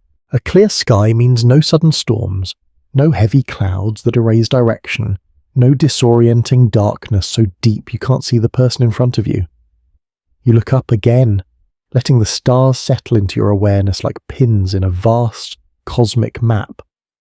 You start recognizing the time through them, how far the constellation arcs have moved since twilight, how much the moon has climbed. Ice Age hunters didn't have hours and minutes. They had star positions and moon angles. Tonight, those cues tell you the night is aging, moving toward its coldest stretch. You lift your spear slightly to rest it against your shoulder, adjusting its weight as you walk. The movement reveals another familiar constellation directly ahead, the long twin fires. Two bright stars positioned close together, often used as winter markers. When they hung low on the horizon, elders said the world began to cool even before the air changed. When they rose higher, it meant dawn was approaching. You track their height now. They're not high yet. Night is still thick and long. You study the position carefully, then glance at the Mammoth trail. The alignment is perfect. The prints follow directly beneath the long twin fires. Moving towards slightly higher ground, mammoths often use stars to maintain consistent direction when traveling long distances. Whether instinct or learned behavior is still debated. But whatever the reason, their alignment is impeccable tonight. Another thought drifts into your mind. A small joke about the stars being the Ice Age version of a glowing "you are here" sign. It pulls a quiet smile from you, something warm against the cold wind. You walk on. As you reach a slight rise in the plain, the horizon opens wider, giving you a clearer view of the sky. The stars seem even closer here, the air sharper. the darkness deeper but more welcoming. The land below is nearly featureless, but the sky is crowded with quiet brilliance. You lift your face to it again, letting your breath escape slowly. The cold air makes your eyelashes stiffen slightly, but you hardly notice. You're too focused on the celestial patterns above. You follow them the same way your ancestors did, making small adjustments, reading their gentle angles as naturally as breathing, as the trail curves westward. The stars above tilt accordingly. You feel the shift more than see it, your body aligning with sky and snow at once. It's an effortless harmony that only happens when the world is stripped down to its oldest components: land, sky, breath, silence. Your companions walk quietly behind you, trusting the mammoth prints, but trusting you even more. They watch you glance upward, and though they can't fully see what you see, they feel the confidence radiating from your movements. You're not leading them. The sky is. You're just the translator. The wind drops suddenly, revealing a faint, distant rustle, almost inaudible. You stop and listen. Not an animal, not a shift in ice. It's the faint flutter of snow crystals dropping from a low cloud far away. Snow falling on snow makes a soft sound like crushed paper or feathers drifting. You recognize it instantly. Falling snow on the horizon means clouds may roll in hours from now. You look up. Yes, to the far west. Faint, thin wisps of cloud drift like pale smoke. You adjust the path slightly to stay ahead of them. The stars confirm your choice. They begin to shift position slowly as the earth rotates, the great curve moving lower, the sky river drifting slightly east. Time is passing. Dawn is still far, but not infinitely far. When you take a deeper breath and continue, as you walk, your mind drifts to a quirky bit of lore you once heard from an elder. Stars don't move, you just forget you're moving too. You'd laughed back then. Now, the truth of it feels almost profound. You are moving across a frozen world beneath an ancient ski, and the sky remains unchanged even as the land shifts constantly around you. You tilt your head once more, aligning your path with the subtle arc of the constellations. Behind you, your companions adjust their pace. Ahead of you, the Mammoth Trail stretches steadily toward a faint ridge. Above you, the stars stand silent, watching, guiding. You take another step, then another, and the night deepens around you. Steady, calm, familiar, and the sky becomes your compass, your mentor, your companion, and you follow its quiet guidance deeper into the Ice Age dark. You continue along the trail, and gradually the silence of the plain begins shifting, not louder, not sharper, but fuller, as if the night itself draws you deeper into its breath. Your senses widen automatically, not because of danger, but because you can feel the presence of your companions behind you more clearly now. Their footsteps sync with yours in an almost unconscious rhythm, their breathing forming a soft undercurrent beneath the wind's long exhale. The path ahead remains steady with mammoth prints, each one catching the moonlight in its curved recess, but the soundscape behind you becomes just as important as the land in front of you. You begin to notice the little things, the way the snow compresses differently under each person's boots, the soft friction of their hide garments brushing together, the faint clatter of someone shifting a tool even though they're trying not to. You don't look back, you don't need to. You've travelled with these people long enough to recognise who is behind you based on the weight of their footsteps alone. The closest companion follows directly in your footprints, conserving strength and warmth by stepping where you step. You hear the slight delay between your crunch and his, a half-second gap that measures trust as much as caution. Behind him walks the youngest member of the group, whose steps are lighter, more hesitant, yet determined. His breath comes out in short bursts, not from fear, but from the effort of matching pace. At the back is the oldest hunter, his steps heavy, deliberate, confident. He breathes steadily, like someone who has walked half a lifetime behind mammoths and expects to walk half a lifetime more. Together, their presence forms a subtle warmth in the cold night, a kind of invisible fire that flickers through the group even without flames. You keep walking, aware that they're watching you even without lifting their heads.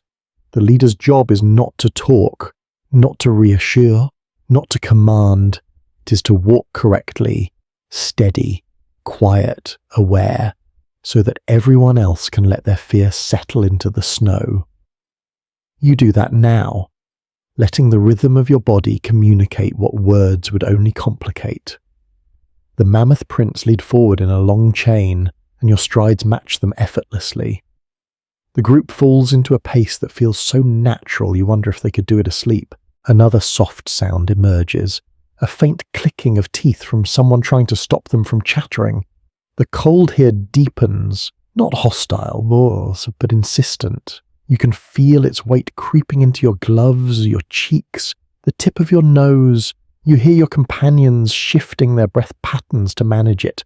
Short inhales, slow exhales, tiny correction to keep the warmth inside their bodies from slipping away. You allow your mind to drift slightly, scanning the soundscape behind you the same way you read the stars earlier.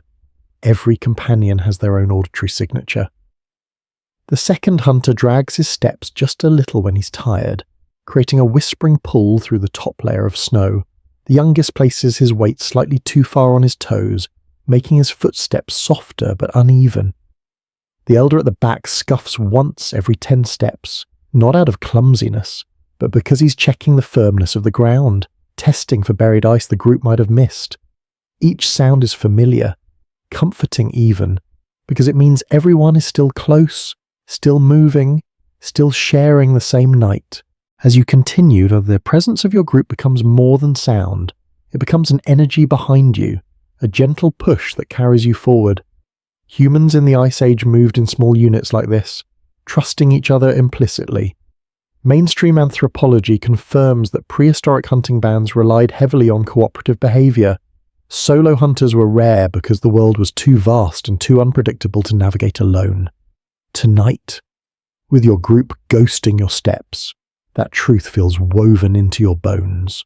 A breeze sweeps past your right shoulder, and you hear someone behind you give a quiet grunt as the cold cuts under their hood. You don't turn, but you adjust your pace slightly, slowing by a fraction to let them recover. Group movement required sensitivity, a near telepathic awareness of when someone needed to pause or breathe or settle. You learned it long before you learned to track mammoths. A memory floats in. A young hunter once bragging about how fast he could run across the plains, claiming he didn't need anyone. Within a week, he twisted his ankle in a snow pit and had to be carried home by the very people he tried to impress. The elders teased him for months, saying, "If you want to walk alone, you better become a bird first." You feel a smile tug at your lips. Humor has always been a survival tool. You keep walking. The group keeps following. The sounds behind you stay steady. Then another sound drifts through the air. A low, rhythmic tap. Not from the ice, not from the wind. It's the elder tapping a small piece of wood against his palm. It's something he always does when thinking. A habit so familiar it might as well be a part of the night itself. You don't need to see him to know he's considering something important. Maybe evaluating how far you've traveled, maybe measuring the pace of the hunt ahead. Hunters who lived long enough always developed signature habits like this. Tiny gestures that signaled thought, doubt, reassurance, or readiness. The tap, tap, tap continues, soft, controlled, never breaking rhythm with the walk. Behind him, someone coughs once, a short, suppressed burst. You evaluate it silently. Not sickness, just cold air catching the throat. You pick up your pace by half a step to generate more warmth for the group. They match you immediately. As the trail turns towards slightly higher ground, your ears catch a new sound, a faint rhythmic rubbing, like fiber brushing against wood. It's the youngest adjusting the strap on his spear. The cold stiffened the hide, making it rub against the shaft. The sound is so slight most wouldn't hear it, but you register it instantly. You make a mental note to help him soften the strap later using melted fat. A noisy tool could jeopardize a hunt, even from a distance. The group grows quieter, Not because they were loud before, but because the atmosphere around you thickens. The herd is closer. You can feel it not through sight or scent alone, but through the way your companions shift their weight. The elder's footsteps grow deeper, more anchored. The young hunter straightens his stride, trying to imitate your steadiness. The middle hunter slows his breathing so it blends with the wind. These adjustments happen without words because words are clumsy here. Too loud, too warm, too modern. Silence is the first language of the hunt. You step into another's mammoth print and feel the snow beneath it packed tighter than the surrounding land. The herd passed here very recently. Your companions sense it too, not because you tell them, but because they read your posture the same way you read the land. This is what shared experience does. It turns individuals into a single moving organism. You think briefly about a quirky belief elders once described. Companions breathe the same breath during a hunt. Not literally, of course, but symbolically. The idea was that a group shares one consciousness, one intention, one thread of awareness running through multiple bodies. Scholars still debate whether such statements were rooted in ritualistic thinking or practical interpretation of group behavior, but tonight, with your companions keeping time behind you, matching your movements so closely that the air feels harmonized, you understand exactly how the idea came to be. You feel their trust behind you like warmth along your spine. They rely on your reading of the prints, your sense of direction, your awareness of the night, and you rely on their steadiness, their silence, their presence. The wind shifts again, carrying a faint but unmistakable scent forward. The musk of mammoths. Stronger now, richer, almost warm.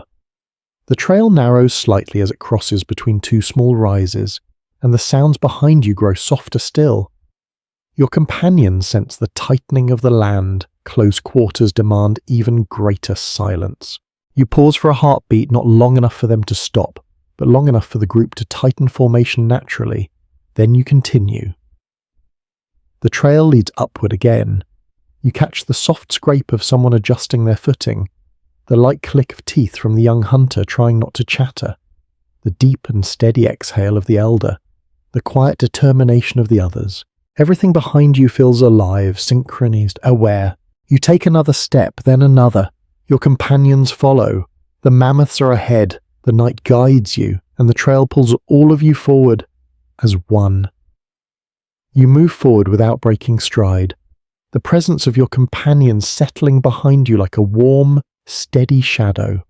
And as the mammoth prints guide you over the rising plain, your awareness shifts again, this time toward the creatures you're following, toward the quiet, lumbering giants who carved these enormous impressions into the snow. You haven't seen them yet, but their presence hangs in the air like a low note drifting through a silent song. The musk, the warmth lingering in certain prints, the occasional rumble carried faintly through the ground. All of it forms a portrait of mammoth behavior, especially at night, when their world becomes a different kind of wilderness. You keep your eyes trained on the trail, but your mind begins piecing together the clues the way elders taught you, not as disconnected signs, but as threads in a living pattern. Mammoths move differently in darkness, slower, more deliberate, guarding their young with tighter formation and communicating more through vibration than sound. Mainstream paleobiology confirms that elephant relatives rely heavily on low-frequency vocalizations, many too deep for human ears, especially during night travel. If mammoths behave the same way, and most evidence suggests they did, then right now the herd ahead might be rumbling quietly, checking in with one another across the cold plain. You tilt your head slightly, listening not with ears but with bones, letting the subtle tremors underfoot hint at the direction and rhythm of the herd. The vibrations feel faint but consistent, a soft pulse you sense through the soles of your boots. It's like feeling the heartbeat of the land itself. Some fringe researchers once hypothesized that early humans could detect herd movements through bone conduction in the feet, though scholars still argue whether that's myth or heightened awareness. Standing here tonight, absorbing the faint, soothing thumps rippling through the frozen ground, you can almost believe it's true. You step into another print, the edges slightly softened, the interior more compact. The mammoth shifted its weight here, maybe to adjust its footing or nudge a younger member of the herd. Mammoth families operated in tight social units led by matriarchs, experienced females who knew the old routes, the safe crossings, the wind patterns, the best feeding grounds hidden beneath snow. You imagine her now, massive, steady, tusks sweeping slowly through the moonlight, trunk brushing the ground with careful precision. Her steps would set the rhythm of the entire herd, the way your steps set the rhythm of your group. You follow her without seeing her, trusting her movements the same way the herd trusts her leadership. Another detail catches your eye, a smaller print overlapping the large one, a young mammoth, probably walking close, pressed near the mother for warmth and protection. The smaller prints are slightly deeper, which makes sense. Young mammoths sink more because they lack the broad, weight-spreading pads of the adults. You crouch briefly, brushing snow from the edge of the indentation. The shape is clear, soft around the sides, sharper at the heel. Young mammoths often walk erratically, but here the tracks follow directly behind the adults, suggesting the calf was tired, struggling through the cold night, staying as close to the matriarch as possible. You picture it now, a shaggy infant pushing its trunk against the older mammoth's hind leg for reassurance, emitting small grumbles that only family members understand. There is something comforting about that image, something ancient and familiar, a reminder that even in the harshest environments, life leans toward closeness, warmth, and connection. A gust of wind slides past your cheek, carrying a stronger whiff of mammoth musk. They are closer now, close enough that the scent grows layered, richer, mixed with traces of crushed vegetation and thawed snow. The musk isn't unpleasant. It's earthy, heavy, strangely grounding. You inhale deeply, letting the smell settle into your senses. Your companions behind you react too. You hear someone shift their weight. Someone else inhales sharply in recognition. The elder at the back exhales through his nose, an old habit he developed for assessing scent strength. The younger hunter stiffens slightly with anticipation. You feel all of this without turning. Their awareness mirrors your own. The night tightens around the group in the same subtle way that mammoths close ranks around their young. You continue forward, letting your thoughts drift deeper into mammoth behavior. At night, herds tended to adopt looser formations while walking, only clustering tightly when sensing predators or sudden changes in wind patterns. The trail tonight suggests relaxed movement. The distances between prints remain consistent. No sudden shifts that indicate alarm. That's good. It means the herd wasn't disturbed by wolves or by other human groups. It means the night ahead still belongs to you. Another quirky tidbit you once heard from an elder resurfaces. Mammoths sleep like storytellers, half awake, half dreaming, ready to rise if the land whispers danger. The idea sounded mystical, but modern studies of elephant sleep patterns reveal something similar. They sleep only a few hours at a time and often remain semi-alert. If mammoths were the same, the herd ahead might be dozing lightly, rotating members to watch the dark. The thought gives you a sense of calm. A mammoth on alert makes more noise, more vibrations, more disturbances in the snow, but the ground remains steady and quiet. The herd is resting peacefully somewhere ahead. You step forward and feel a shallow groove carved into the snow beside one print, a tusk mark. A mammoth dragged its tusk along the ground while walking, a common behavior during nighttime travel. Tusk dragging can signal fatigue or simply habitual rhythm. This one appears light, suggesting calmness rather than exhaustion. You trace the groove with your gloved fingers, noting the smoothness along the bottom. The mammoth wasn't agitated, it was relaxed, swinging its head slowly as it walked. You rise again and keep moving, letting the picture of the herd become clearer in your mind. Several adults, one or two juveniles, one calf, a matriarch at the front, all moving steadily toward higher ground to find a sheltered place to sleep before dawn. Mammoths often rested on slight rises or near natural windbreaks, low cliffs, rocky ridges, dense shrub clusters. Ahead, the terrain begins to slope, confirming your intuition. The herd is heading toward a resting site, and you're closing the gap. Your companions feel it too. Their breathing slows, their footsteps soften, their movements become quieter, more deliberate. The air behind you feels charged, not with fear, but with anticipation. The night seems to thicken slightly, as if holding its breath for what comes next. You adjust your pace, following the prints at a measured rhythm. The snow beneath you becomes subtly uneven as the ground rises. Mammoths handle slopes effortlessly, but humans must adapt weight distribution carefully to avoid slipping. You plant each step firmly in the prints, letting the mammoth's path guide your footing. The herd's choice of direction matters. A slope like this offers visibility, safety, and shelter for large animals that need clear sightlines even at night. A soft joke flickers through your thoughts. Mammoths choose better campsites than most modern campers with GPS. You let the humour warm your chest as you continue. The musk intensifies again, not overpowering but undeniably closer. The trail grows fresher. Some prints have sharper walls, untouched by drifting snow. You kneel beside one and place your hand above it. The air inside the print feels subtly warmer. Not warm, but less cold than the snow around it. The heat from the mammoth's foot, massive, insulated, pushing deep into the ground, can linger for a surprisingly long time. You inhale slowly. They passed recently. You rise, and your stride shifts from tracking to approaching. You begin to move with even more quiet precision. Your companions mirror every nuance. Instinct sinking among the group. No one whispers.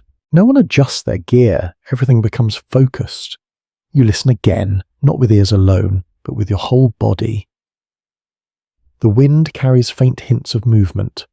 A distant shuffle, maybe, or the soft crunch of snow compressed under enormous weight. It's from away, too faint for certainty, but you sense something alive in the dark ahead. Mammoths rarely make loud sounds at night. Their movement is surprisingly quiet. Massive, yes, but cushioned by thick fur, wide feet, and years of instinctive stealth against Ice Age predators. You feel the earth beneath your boots, still mostly still, but now tinged with something like the echo of presence. You sense the herd not as danger, not as target, but as part of the landscape itself. Ancient, slow, calm. You take another step, then another. The prints lead upward, curving gently. The herd ahead settles into clearer shape inside your thoughts, resting, breathing, shifting occasionally, its presence pulsing softly through the night. And as you follow the invisible rhythm of their quiet, enormous lives, the Ice Age dark feels less cold, less vast, less lonely. The night breathes with you. You move deeper into the rising terrain, and as the slope shifts beneath your boots, a new layer of awareness awakens inside you. Not sight, not scent, but the language of the crosswinds threading through the night.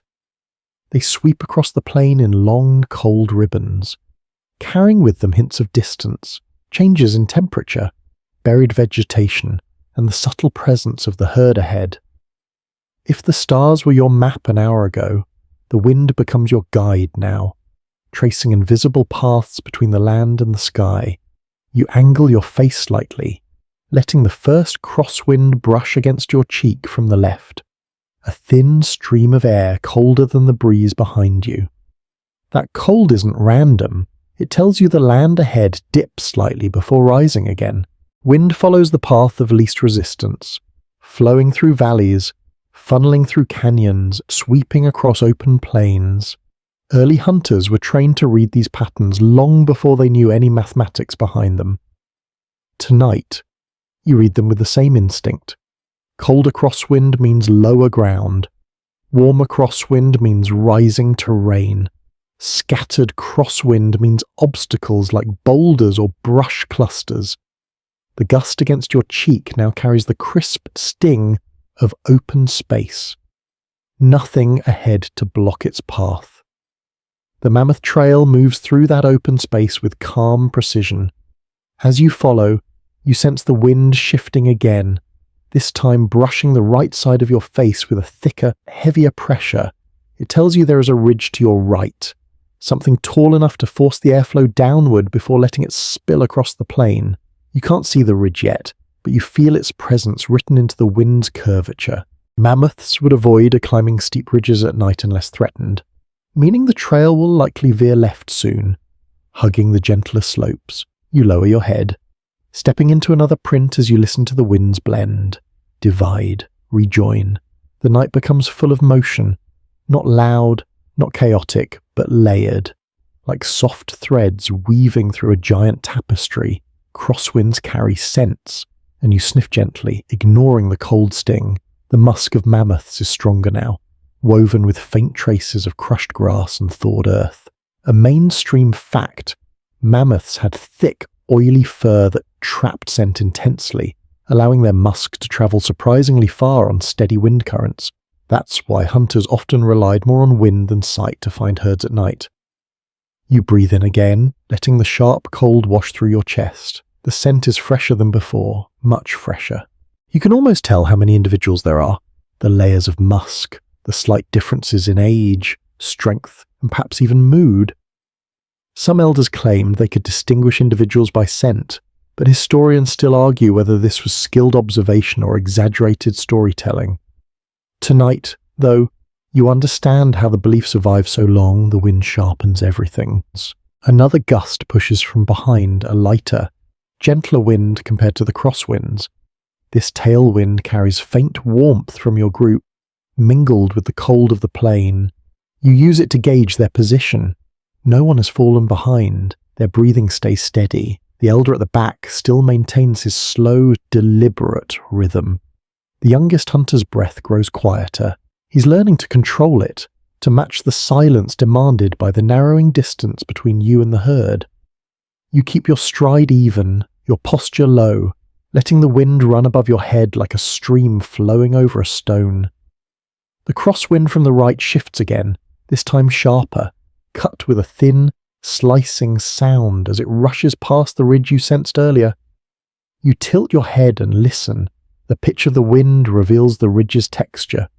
Jagged, perhaps rocky, not smooth snow. If the mammoths passed near it, they would have felt the uneven terrain and adjusted their route slightly away from it.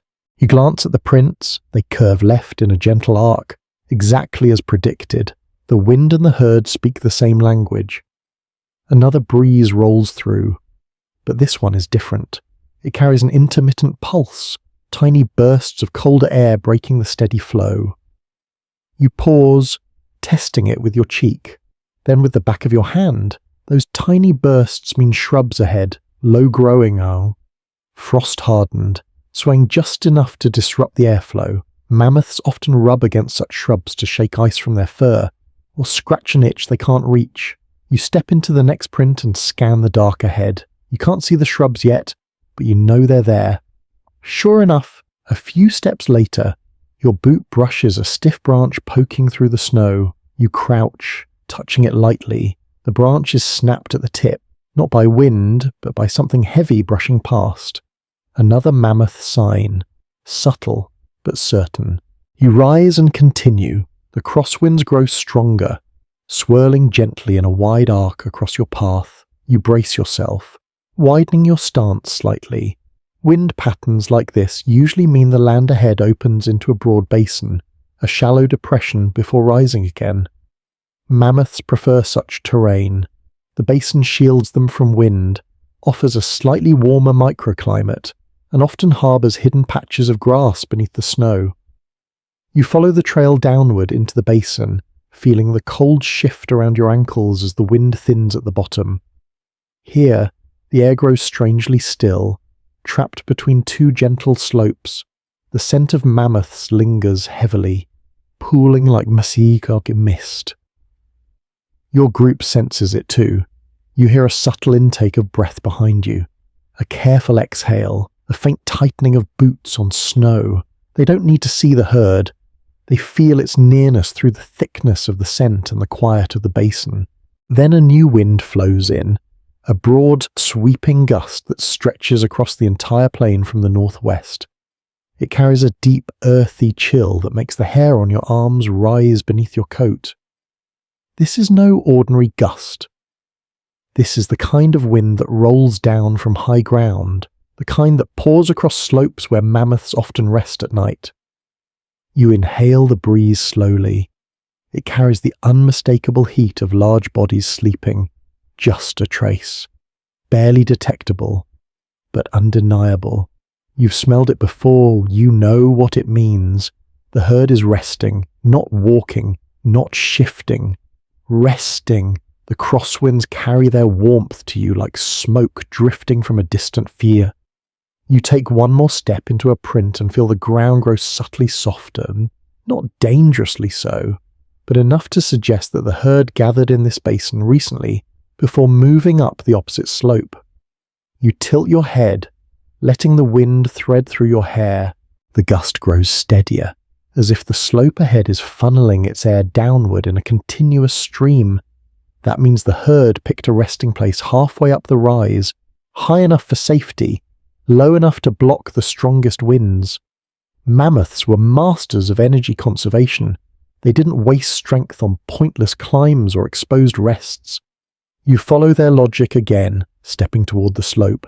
Another gust sweeps past you, and this time it carries something startling, a rhythmic, faint sound, not a rumble, not a cry, a soft, steady exhale. Mammoths breathe deeply when at rest. Deep, chest-filling breaths that release in long streams through their trunks. In the right wind, those breaths carry astonishing distances. You listen carefully. Another exhale, barely audible but present, then another. You freeze for a moment, letting your senses stretch into the dark. Your companions freeze behind you too, coming statues in the snow. The wind carries more breath sounds now, layered, overlapping, different pitches, adults, juveniles, the calf. They are sleeping or dozing, trunks curled, bodies pressed close for warmth. You feel an unexpected warmth filling your chest, not just anticipation, connection. You followed their steps for hours, reading their rhythms, understanding their pace, their mood, their choices. Now you can almost hear them dreaming. A joke flickers briefly in your thoughts. If Mammoth snored, the Ice Age would probably have earthquakes. You suppress a smile, keeping your breath slow and silent. Another crosswind flows across your left cheek, and this one carries a faint rattle, snow shaking loose from a hillside as something large shifts its weight. A mammoth moving in sleep, and you listen, letting the sound settle into your mind. It's not distant, it's close, very close. The mammoths are just beyond the ridge. You take another step, sinking your boots silently into a fresh print. The wind guides you now. You read its directions effortlessly. The slight warm pockets where air passes over sleeping bodies. The cold spirals where terrain dips sharply. The steady northwesterly that tells you where the herd faces as it rests. Mammoths often position themselves with the wind at their backs to avoid snow blowing into their eyes. You follow that wind backward, tracing its path to the likely resting spot. The slope rises before you. The prints deepen, leading upward, behind you. Your group adjusts their breathing in unison, slow, shallow, precise. You continue climbing, guided by wind, sound, and scent all at once. The mammoths are ahead. You feel them before you see them, and the crosswinds, cold, ancient, whispering, carry their presence toward you with perfect sullen clarity. You climb the slope with deliberate quiet, every muscle tuned to the stillness around you. The herd is close now, so close you can feel the faint tremble of their breaths, threading through the wind like soft, slow waves. The mammoth prints grow steeper as you ascend, pressing deeper into the snow with the weight of creatures settling themselves before rest. You lean forward, planting each boot with precision, letting your steps disappear inside theirs. Behind you, your companions mimic your posture exactly. Their silence stretching long and thin through the dark. No one speaks, no one coughs. Even their breathing becomes so shallow it blends seamlessly with the hush of the night. The slope curves gently upward, then levels briefly into a narrow shelf of land. You stop here, not fully, just a half-second pause that lets your ears sweep the air like a slow turning compass. The wind brushes your face from the left, cold, clean, untouched. But a deeper current, barely noticeable, slips through the air from above, carrying a warmer undertone. It's subtle, like something exhaled from a great height. Mammoth breath, distilled by distance. You continue upward. The snow thickens slightly, the surface softer underfoot. This is denser, deeper snow, wind-blown into drifts along the slope.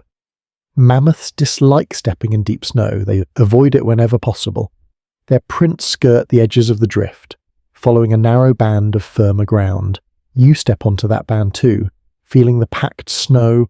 Hold your weight reliably. At your back, you hear the faintest shift. The elder adjusting his footing to mimic yours, the others following his cue. The group moves like a single organism, each part echoing the next. Up ahead, a faint depression stretches across the slope, a long, smooth curve where the snow has been compressed by enormous bodies lying down to rest earlier in the night. It's faint, half filled by drifting powder, but unmistakable. Mammoths slept here, not long ago. The depression still carries the memory of their warmth, faint enough that you only notice it because the air directly above it feels slightly less sharp against your cheeks. You crouch beside the flattened space, pressing your gloved hand gently against the snow. It's colder now, of course, but the snow's texture tells a story. Snow packed by heavy bodies becomes denser than surrounding snow, its crystals crushed closer together. When it refreezes, it forms a smoother surface, less granular. That's what you feel now, a smoothness beneath your palm that speaks of thousands of pounds of resting muscle and fur. You rise silently and keep climbing. The wind shifts again, this time curling down from the ridge with an almost hesitant touch. You tilt your head, listening. Mixed in the breeze is a faint, low sound. One that's not quite a breath, not quite a rumble, something in between. Mammoths communicate like that.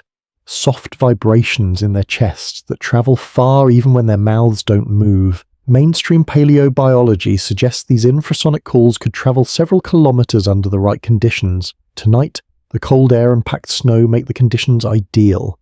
You close your eyes briefly, another faint vibration hums through the ground beneath your boots. That's not memory, that's movement. A massive body shifting slightly in sleep. You open your eyes again and continue upward, every step affirming what your senses already know. The herd is resting just beyond the crest. Your companions sense it too. You hear their breaths tighten, not from fear, but from heightened focus. The young hunter's steps grow more careful. The elder's pace becomes slow and deliberate. And the middle hunter adjusts his grip on his spear so quietly you almost miss the sound. You reach the crest of the slope and pause, not stopping, just hovering, letting your senses reach farther than your eyes. The wind brushes past, carrying a deeper, richer musk. Mammoths, close enough now that their scent becomes layered.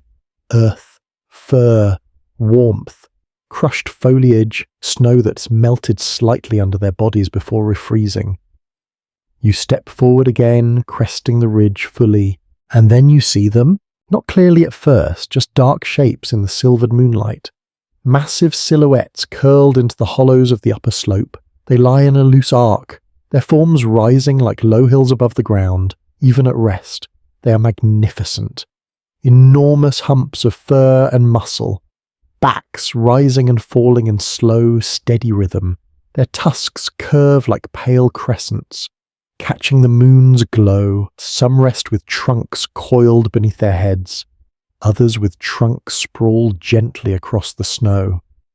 The calf sleeps tucked against the side of a larger mammoth, its small form half buried in the mother's thick fur. You feel the breath leave your chest in a slow, controlled exhale, not fear, awe. This is what it means to walk through the Ice Age, to stand within arm's reach of a herd that has survived storms, predators, and the collapse of entire climates. Your companions halt behind you.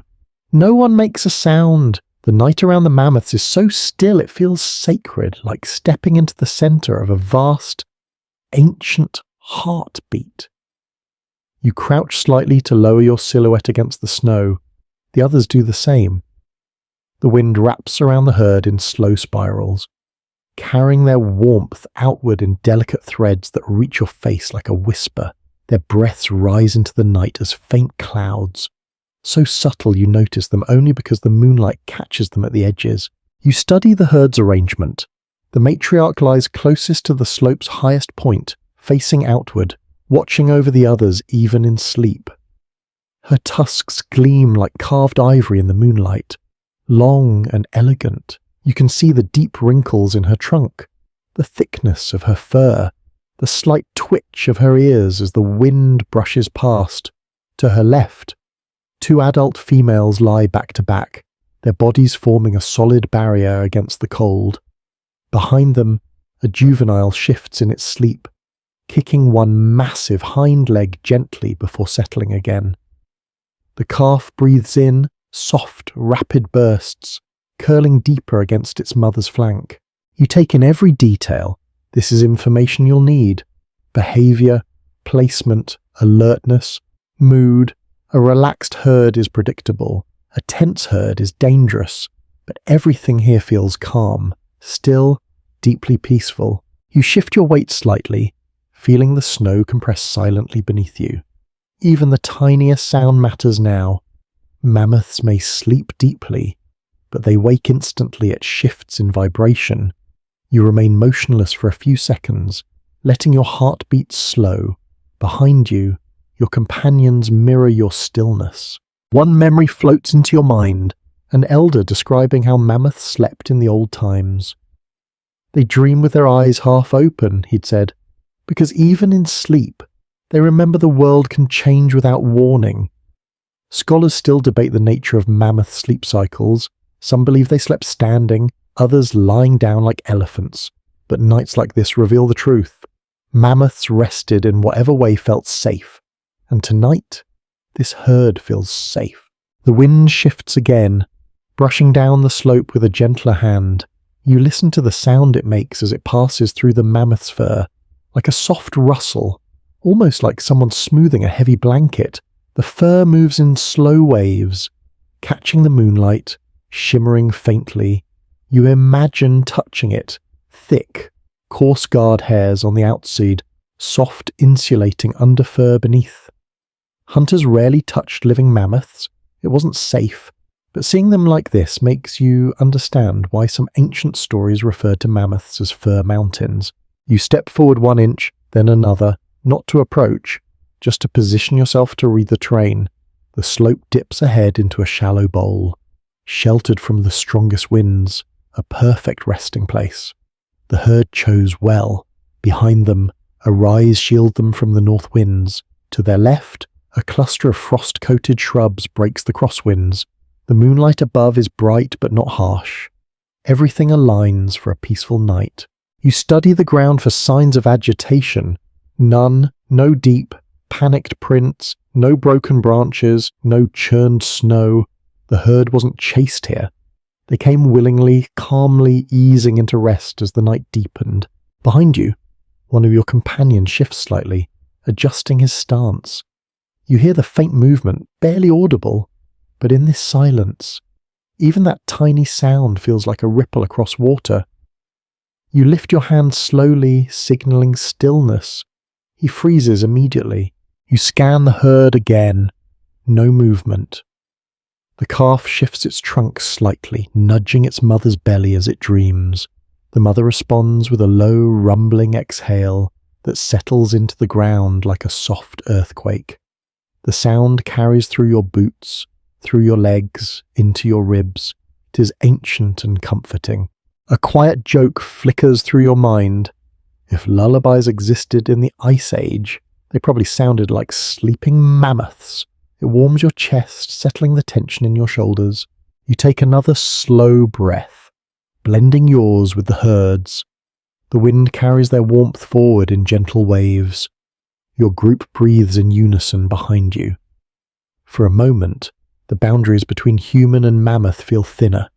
Two species sharing the same night, the same slope, the same quiet world. You lower your body slightly, toes angled into the snow for balance, and prepare to study the herd in greater detail. Not to approach, not to disturb, but to understand. The night thickens around you, full of breath and cold and quiet, and the giant forms ahead become the center of the world. You follow them deeper into their stillness, their rhythm, their sleep. You remain crouched at the crest for a few long breaths, letting the sight of the resting herd settle into your senses, and then you begin to shift, not forward, not closer, but lower, easing your body into a position where you can study their nighttime behavior without disturbing the delicate balance of sponance that holds the slope together. The ground beneath you feels firmer here, packed by centuries of wind and frost, and each movement must be deliberate, calculated, brushed smooth into the rhythm of the landscape. You lower your center of gravity, placing one hand lightly on the snow to steady yourself, feeling the cold press through your glove like a second pulse. Behind you, your companions wait silently, their presence steady and calm, trusting you to read the moment correctly. The sleeping herd breathes in slow, rolling waves. Each inhale expands their massive chest, and each exhale drifts upward in faint, shimmering clouds that the moonlight catches at the edges. You begin to map out their arrangement, an invisible diagram forming in your mind. The matriarch lies closest to you, angled slightly toward the slope, her tusks curved outward like polished crescents. Her ears flick now and then, tiny adjustments reacting to shifts in wind and temperature, even sleep. She remains alert in the way only old, wise animals can be, never dropping fully into unawareness, always hovering at the threshold between rest and vigilance. Beside her, the two adult females sleep in mirrored positions, trunks curled inward, backs rising and falling with steady rhythm. Their proximity isn't random. Mammoths slept close to protect against predators, conserve heat, and maintain communication through shared touch. A mainstream fact: elephants communicate through pressure and contact during sleep. Small nudges, trunk curls, shoulder presses, and paleontologists believe mammoths behaved similarly. Watching the two adults shift slightly together, you see the truth of that idea unfold in real time. One twitches, the other mirrors, one exhales heavier, the other adjusts its breathing to match. It is a dance of instinct older than any human memory. Farther to the left, the juvenile lies on its side, legs tucked close, its breaths come a bit faster, a bit louder. Adolescents always sleep deeper and dream harder. The elders used to say young mammoths dreamed of running across warm meadows that no longer existed. Whether that was poetic imagination or observation is something scholars still debate, but seeing the youngster's trunk twitch, its legs give a soft kick, you can't help imagining the same. Then your eyes fall to the smallest shape in the herd, the calf wrapped in the mother's warmth. It is almost invisible at first, a bundle of shaggy fur pressed against a massive belly. Its breathing is rapid, little puffs of white forming and disappearing quickly. Its ears flick now and then, and its tiny trunk kneads the air as if searching for comfort. That image, more than anything tonight, pulls at something deep inside your chest. Life surviving in the cold or nothing more than warmth, instinct, and the closeness of family. You shift just enough to ease the pressure on your knees and begin observing the dynamics of the herd's sleep. Every movement tells a story. The matriarch exhales more forcefully when the wind grows colder, a warning to the others that the temperature has dropped. One of the adults responds by inching closer to block the crosswind, her massive flank creating a natural wall around the calf. The juvenile rolls slightly, bumping against the adult's leg. The adult doesn't stir. She only tenses briefly to anchor her balance, then relaxes again. You watch all of it, taking in details your elders insisted would matter. They taught you that the key to understanding a hunt wasn't in the chase. It was in observing how animals behaved when they weren't running. "Anyone can chase," one elder said, poking his stick into the fire. "But few can read the night. Few can listen when the earth whispers what it remembers. Tonight, the earth whispers clearly. The herd is comfortable. The slope feels safe. There's no scent of predators, no agitation in their breaths, no sudden shifts of weight. Everything in their posture suggests contentment. Not the careless kind, but the deep-rooted peace of animals who know their place on the land. You ease your weight backward slightly and place one hand behind you for balance. The snow cradles your fingers in cold softness. Behind you, your companions adjust their positions with equal care. You hear the faint rustle of a hide coat shifting, the quiet creak of a leather strap being tightened across a chest, the soft crunch of snow as someone leans deeper into their stance. But even these tiny sounds blend smoothly with the night, becoming part of the landscape rather than intrusions into it. You study the herd for signs of hierarchy.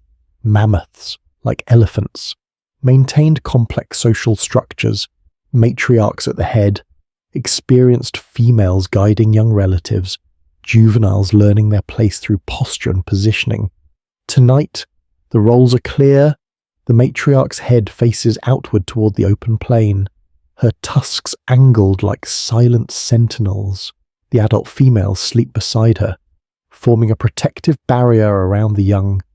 The juvenile sleeps near the edge, using the adults' bodies as a windbreak. The calf remains at the center of the group, the warmest and safest place. The arrangement is nearly perfect. You feel a breeze shift across your cheek again, but this time it carries the faintest vibration, a low, subtle hum, so soft you sense it more through your bones than your ears. A sleeping mammoth's rumble. It resonates through the ground, through your boots, through your ribs. It's not communication, not a call, it's simply breath vibrating through an enormous chest, a lullaby of giants.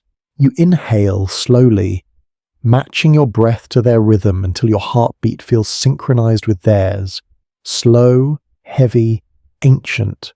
The wind softens again, curling around your group like a patient hand.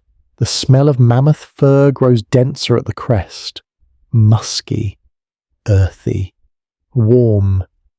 You taste it faintly on your tongue as you breathe. Snowflakes drift down the slope, brushing your hood and melting instantly against your body heat. A few flakes settle on the mammoth's fur. The moonlight catches them as they sparkle briefly before dissolving. Then something unexpected happens. A small rustle, a faint tremor of movement.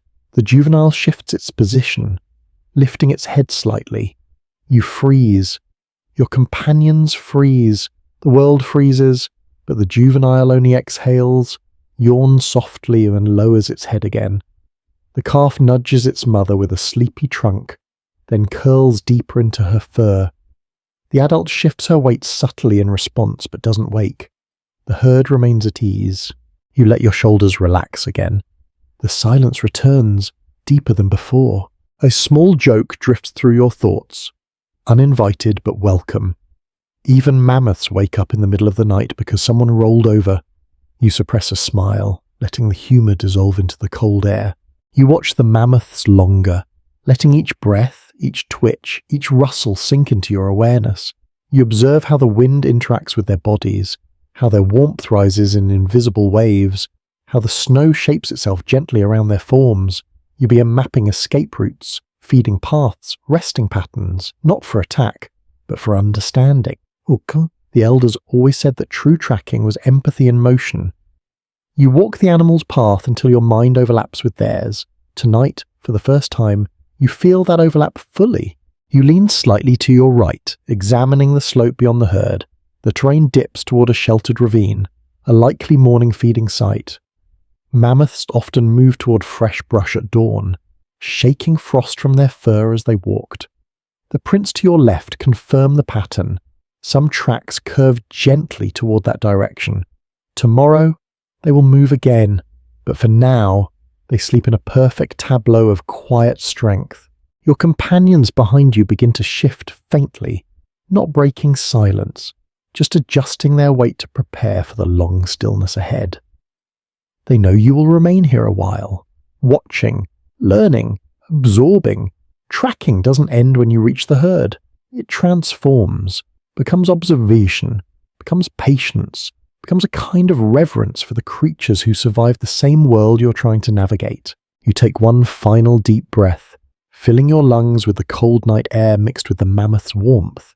It settles inside you like a secret, a memory that will never loosen its hold. Then, without a sound, you settle even lower, anchoring yourself in the snow, and continue your silent vigil beneath the moon, watching the resting herd, feeling their breath, reading the night, letting the Ice Age speak to you in the language of giants. You remain perfectly still for several breaths, letting the calm of the resting herd sink deeper into your senses, and as your eyes adjust further to the moonlit slope, you begin tracing the faint, scattered signs that reveal how the mammoths interacted with this resting ground before settling into sleep. To most people, these details would look like random disturbances in the snow, but to you they unfold like a quiet language, small gestures, subtle marks, the leftover traces of enormous bodies preparing for the coldest stretch of night.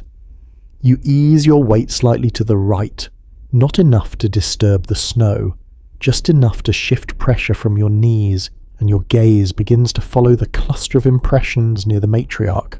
The first sign is a long, shallow sweep carved into the snow beside her, a trunk mark. She dragged her trunk in a wide arc, probably testing the ground for firmness before lowering her weight. Mammoths, like elephants, were selective sleepers. They didn't simply collapse onto any patch of snow. They tested the terrain, seeking surfaces that could support their immense mass while insulating them from the worst of the cold. You imagine her swinging her trunk slowly, brushing the snow back and forth, tapping and nudging, feeling the texture shift under her touch. Perhaps she released a rumbling exhale as she approved the ground. The sweep in the snow suggests confidence, no hesitation, no frantic testing, just an experienced matriarch evaluating the land with practiced ease. A few steps behind her lie churned patches where the adults shifted their weight repeatedly before lying down. The snow here is compressed deeply, more than simple prints, with sideward drag marks showing where enormous feet slid slightly before settling. Mammoths were heavy even by Ice Age standards, and you can see where the snow gave under their weight, compacting in thick, shining layers. You run your eyes along the slope, following the pattern. Each mammoth prepared its sleeping place differently. The juvenile scraped the snow with its forefeet first, pushing it into a shallow mound, maybe imitating the adults, maybe simply restless. The adults created broad depressions by rotating slowly in place, sweeping frost outward with their legs. You can tell which one did which by the direction of the marks. Circular churns for the adults, straight pouring lines for the juvenile. You step slightly left, planting your hand in the snow to steady yourself. The cold licks at your glove as you shift your position, but you barely notice. You're too focused on reading the herd's movements. To your right lies a patch of broken frost where one mammoth shook its coat before settling down. You can see the evidence in the scattered shards of ice, tiny crystals flung outward in a loose radius. Before sleeping, mammoths often shook their fur to dislodge snow and ice, a behavior elephants still exhibit today. Even now, you can imagine the massive creature giving itself a heavy shrug, sending a curtain of frost cascading around it like a shimmering halo. The calf's resting place offers the clearest picture of pre-sleep behavior. The snow around it is disturbed in a tight circular pattern. Little shuffles, trunk imprint, squirms. Young mammoths never settle immediately. They climb over their mothers, dig their trunks into fur, explore every inch of the night before sleep finally claims them. You see the imprint where the calf pressed its head against its mother's side, likely searching for warmth. A few inches away, a shallow dent marks where it tried to lie on its own before changing its mind. You smile at the memory of elders describing mammoth calves as fur-covered questions that never stop asking. The description feels accurate as you examine the restless patterns around the little one. Another mark far to the left catches your eye, a series of parallel lines drawn faintly across the snow. Tusk marks. One of the adults must have rubbed its tusks against a low patch of ice or brushed them forward instinctively as it cleared the ground. Tusk marks reveal more than behavior. They show mood. Deep gouges indicate agitation or dominance, but these are shallow, almost gentle. The kind of marks made by a relaxed animal, absent-mindedly shifting its head before sleeping. You follow the lines for several feet until they fade into the untouched snow. The wind didn't erase them. The mammoth simply stopped when it felt satisfied. The calmness these lines convey feels like a quiet reassurance. The herd trusts this resting ground fully. Another gust brushes over the ridge, swirling the snow around your ankles. You lower your body further, listening to the wind's dialogue with the slope. It carries fragments of earlier activity, tiny loose crystals tumbling across the hardpack, faint echoes of snow compressed under weight, breaths softening into longer exhalations. You sense the patterns blending into a whole picture. This resting ground wasn't chosen by accident. It was earned by instinct. The mammoth settled only after reading the night, much like you do. Wind direction, slope angle, scent trails, the silence of predators, the texture of the snow. Your companions remain perfectly motionless behind you, though you hear their bodies adjust slightly to maintain balance. The elder shifts his weight minutely, careful not to break silence. The younger hunter steadies his breathing as the anticipation tightens his chest.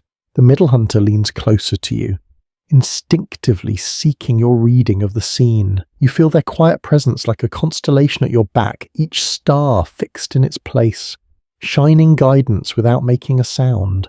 You continue studying the subtle details. Near the matriarch's foot, you notice a faint rut where she dragged her hind legs slightly before settling, a sign of age. Older mammoths often shifted their weight carefully, conserving energy and avoiding strain on their joints. The depression left by her body is slightly deeper than the others, hinting at her size and experience. Watching her sleep evokes a mixture of reverence and melancholy. These giant creatures walked the earth long before your ancestors, and their wisdom is carved into their bodies. Another impression to the right reveals where one of the adults knelt before lowering its torso, a common movement elephants still use. You trace the front edge of the impression with your eyes, first the knees, then the slow folding downward. The snow here is compacted in a triangular shape, betraying the careful pause before the mammoth eased fully into the ground. You admire the gentleness of the motion. For creatures so massive, mammoths moved with remarkable grace, especially when preparing to rest. Your attention drifts to the ridge just above them. The snow there has been disturbed too, but in a different way. A few loose rocks, a shallow scrape, a divot where a mammoth may have stepped earlier to examine the slope or test the wind before choosing the final resting place. The height would offer a vantage point to scan the landscape, even in limited moonlight. Mammoths relied heavily on their hearing and scent, but they still valued clear sight lines. The matriarch likely paused there, scanning the world before leading her family down into the depression. You picture her silhouette standing tall, tusks gleaming, trunk raised slightly as she read the night. The image feels vivid, almost sacred. Your senses open further, and more details emerge. A stretch of snow flattened in a straight line reveals where an adult dragged its foot while shifting position after lying down. A shallow indentation near the juvenile's trunk reveals where it exhaled onto the snow, melting it slightly before the cold refroze it smooth again. The faintest hint of crushed vegetation near an adult's back foot suggests it stepped on a hidden patch of grass before settling. Each clue adds another stroke to the picture, forming a complete mural of mammoth behavior during the quietest hour of night. A low vibration ripples beneath you, so faint you almost miss it. You freeze instinctively, but it's not danger. It's the matriarch shifting her chest slightly, releasing a deep, rumbling breath that travels through the ground. The sound is warm, enveloping, ancient. Your companions feel it too. You hear their breaths synchronize again, acknowledging the presence of something older and grander than any human story whispered around a fire. You lean closer to the snow, examining the slope, A tiny swirl of wind lifts a few crystals into the air. They dance briefly before settling, and in that brief dance, you notice something new. A faint line carved into the snow just beyond the adult female's resting form. It curves upward, almost decorative, like an accidental doodle drawn by the wind, but then you realize what it is. The tip of a mammoth's trunk dragged across the snow during sleep.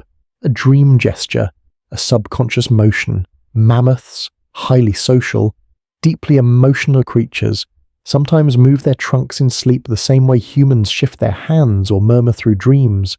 The idea softens something in your chest. Another quirky belief from the elders surfaces. Mammoths dream of warmer worlds, whether literal or symbolic. It was a saying that spoke to a deeper understanding of these giants. You imagine the matriarch dreaming of summer migration routes, remembering places long gone, landscapes swallowed by ice, whether memory or instinct. Such dreams carry ancient wisdom. You scan the herd again, absorbing every detail, every subtle sign, their positions, their breathing, the snow patterns around them, their temperature radiating faintly into the air, the wind's relationship with their massive forms. All of it tells you they feel safe, truly safe, which means the land is quiet. No predators near, no rival groups, no threat pressing through the night. You shift slightly, easing tension in your thighs. The snow murmurs beneath you, soft, delicate. One of your companions mirrors your motion, the movement nearly inaudible. Another adjusts his posture, keeping his center of gravity low. They've learned to read your body as much as the land. The night deepens, the cold intensifies, but something inside you warms, anchored by the quiet majesty of the sleeping herd. You inhale slowly, letting your breath flow out in a silent ribbon. Tonight, you are close enough to hear the dreams of giants, and you listen, patient, reverent, awake, while the Ice Age sleeps around you. You stay crouched at the ridge for a long, steady moment, letting the shapes of the sleeping mammoths imprint themselves fully into your awareness before you begin your slow, careful retreat away from the crest. But you do not turn your back to them, not yet. Instead, you shift your weight backward 1 inch at a time, gliding your boots through the snow with the kind of control only long practice can teach. The snow accepts your movements without complaint, compacting silently beneath your soles. Behind you, your companions follow your lead, each of them copying your posture, your rhythm, your stints. For a while, the world becomes nothing but breath, cold, moonlight, and the unwavering presence of the herd just beyond the rise. You retreat to a lower slope where the wind begins to muffle sound again, wrapping your group in a softer pocket of air. Here, still within sight of the resting herd, you allow yourself to crouch more fully, resting your weight on your heels while keeping your upper body forward in a balanced, grounded stance. Your companions ease into the snow behind you, forming a tight semicircle, not crowding, not sprawling, but settling into the places that instinct tells them to choose. Humans in the Ice Age never sat randomly. They sat where the land offered support, warmth, or concealment. Tonight, these small depressions in the slope shield you from the cold crosswinds while giving you a clear vantage point over the herd above. You scan their shapes again, soft shadows, slow breaths, gentle movements that barely disturb the moonlit snow. Then your attention shifts back to your group. This is the moment when quiet conversation used to happen around a fire. The low whisper of elders passing down stories, warnings, and lessons while everyone listened with the kind of reverence reserved for sacred things. Out here, you cannot speak aloud, but the same knowledge flows silently between you and your companions. You read their faces in the faint light, their posture, their breath, and you know exactly what each of them is thinking.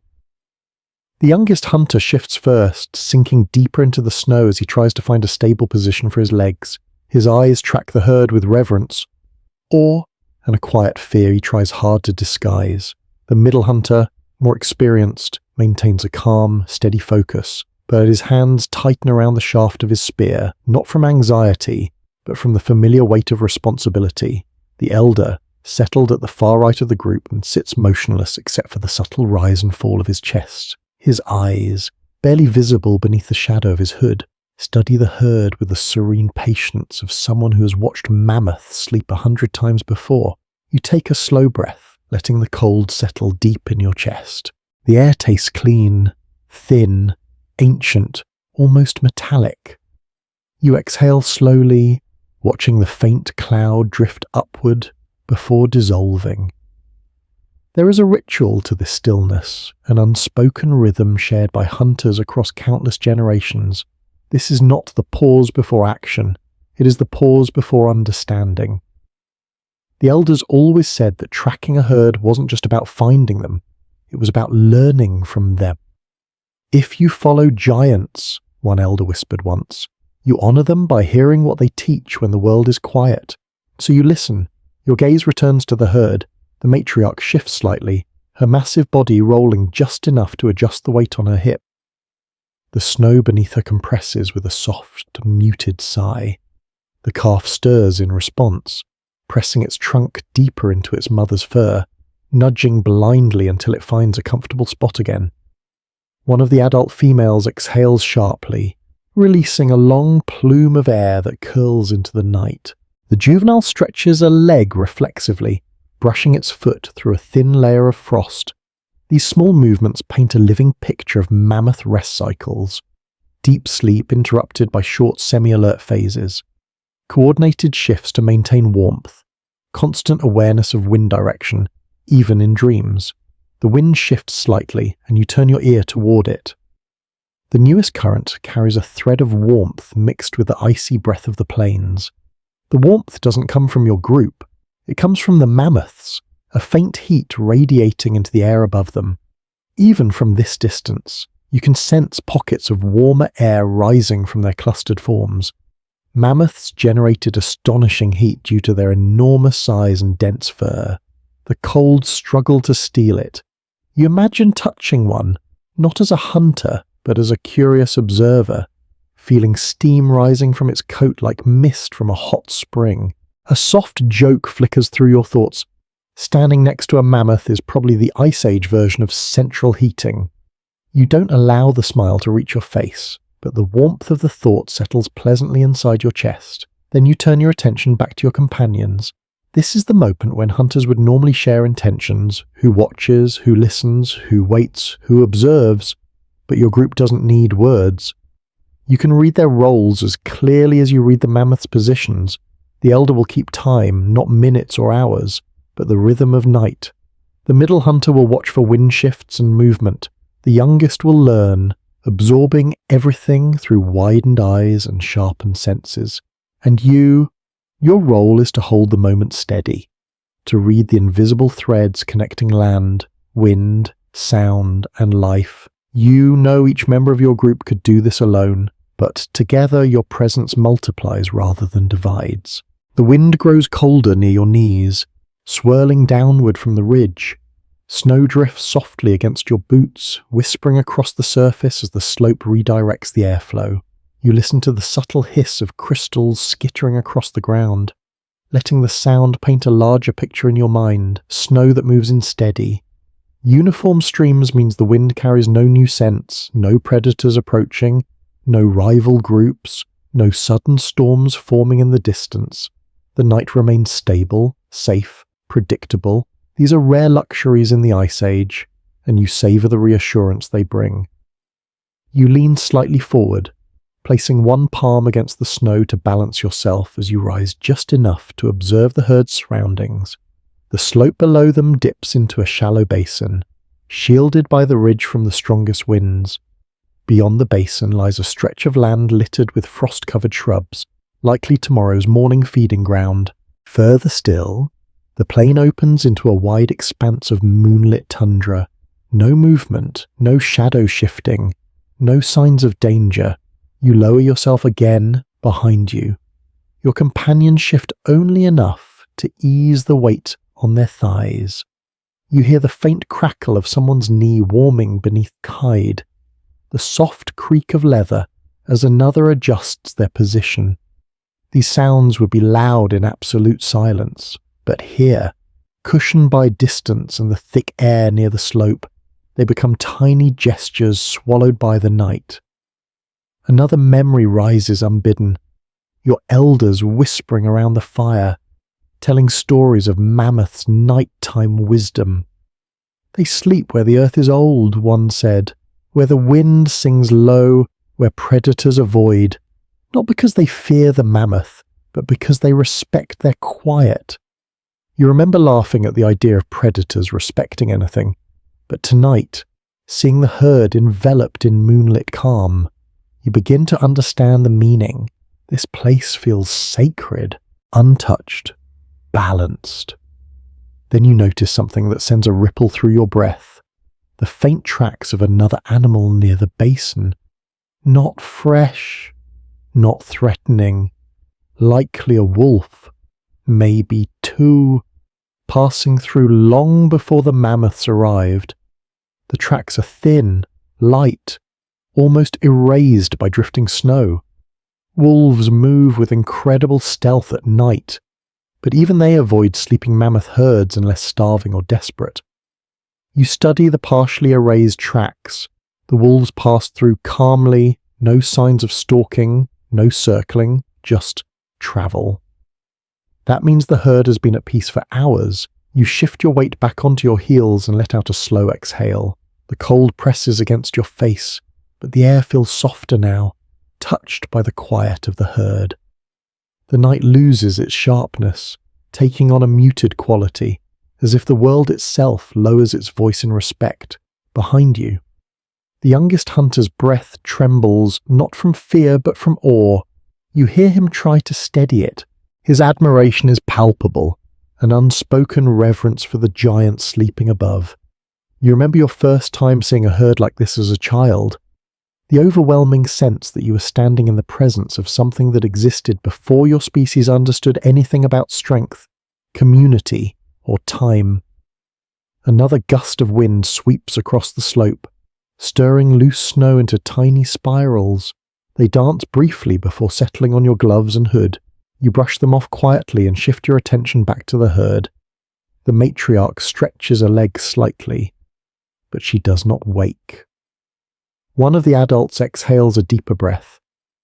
The plume rising in a slow arc, the juvenile rolls again, though more subtly this time, as if the dream it's chasing has grown calmer. The calf stirs, extends its trunk briefly, then curls into the warmth again. You watch all of it, letting the stillness anchor you so deeply that the edge of your consciousness seems to blur into the landscape. You can feel your heartbeat slowing, aligning with the mammoth's deep, rhythmic breaths. You can feel the tension in your shoulders melt, the cold settling around you like a familiar blanket. You can feel your companions becoming part of the slope, their silhouettes merging with the snow. This moment is longer than time, wider than the plain, older than the cold. You stay like this, perfectly balanced between vigilance and peace for what feels like hours, and as the moon glides silently across the sky, the herd sleeps on, steady, ancient, unbroken, while you and your companions keep watch, breathing with them, learning from them, becoming part of the same silent world. You remain in your quiet half-circle with the others, breathing in the cold, ancient calm, until at last the slow shift of the night begins to press gently against the slope, subtle, invisible, but unmistakable. You feel it first as a change in the cold, not warmer, not colder, just different. Like the air thickens a fraction, like time itself exhales. The elders always called this the deep hour, the moment when night reaches its fullest weight before it even thinks about loosening into dawn. It is the hour when humans grow quiet, predators pause their pacing, and mammoths sink into their heaviest sleep. And as you watch the herd, you realize the deep hour has come. Their breaths deepen, slowing into long, rolling exhales that seem to echo through the slope. The matriarch no longer flicks her ears quite as often. The adult females barely shift at all. The juvenile is sprawled more comfortably now, its legs stretched awkwardly, like a young creature dreaming of running. The calf curls tighter into its mother's belly, trunk rising and falling with quick puffs of frosty air. Everything feels suspended, held perfectly between motion and stillness. You let your weight sink fully onto your heels, finally allowing your body to acknowledge the long journey that brought you here. Your thighs ache from the slow descent and the hours of careful stalking. Your shoulders hold the ghost of tension from controlling your breath. Your tools, your posture, but out here, in this sachet of ancient quiet, even the ache feels like part of the landscape, like something the land has given you to carry briefly. Your companions remain silent statues behind you, but you sense their breathing slowing, their body settling, their attention merging with yours. This is the moment hunters trained years for. Not the chase, not the strike, but the interpretation, the reading. This is when you gather the information that can't be found in daylight. The herd's sleeping order, their rest cycles, their waking triggers, their comfort level, their likely direction at dawn. Everything you need to understand them, truly understand them, lives inside these soft breaths and subtle movements. You tilt your head, observing the matriarch first. Mammoths usually enter their deepest sleep lying down only when they feel secure. Light sleepers stand or kneel. Deep sleepers recline fully. The matriarch lies fully on her side, chest broad against the snow, trunk curled gently. That means she feels utterly safe. It also means the herd will remain resting longer than usual. They won't rise abruptly. They won't move until the cold shifts again. You commit this detail to memory. The hunt, not tonight, not tomorrow, but eventually, will require timing. Knowing when they rise determines when you move, and tonight, the timing is clear. They will sleep deep, long and peacefully. The juvenile moves again, its legs jerking slightly in a dreaming motion. You watch the snow near its feet scatter softly with each twitch. The adult beside it responds, adjusting her position with a subtle shift of her torso, protecting the calf from any stray movement. Mammoths protect their young even in sleep. You watch the adult's massive shoulders expand and contract with each breath. Her rhythm syncs with the calf's.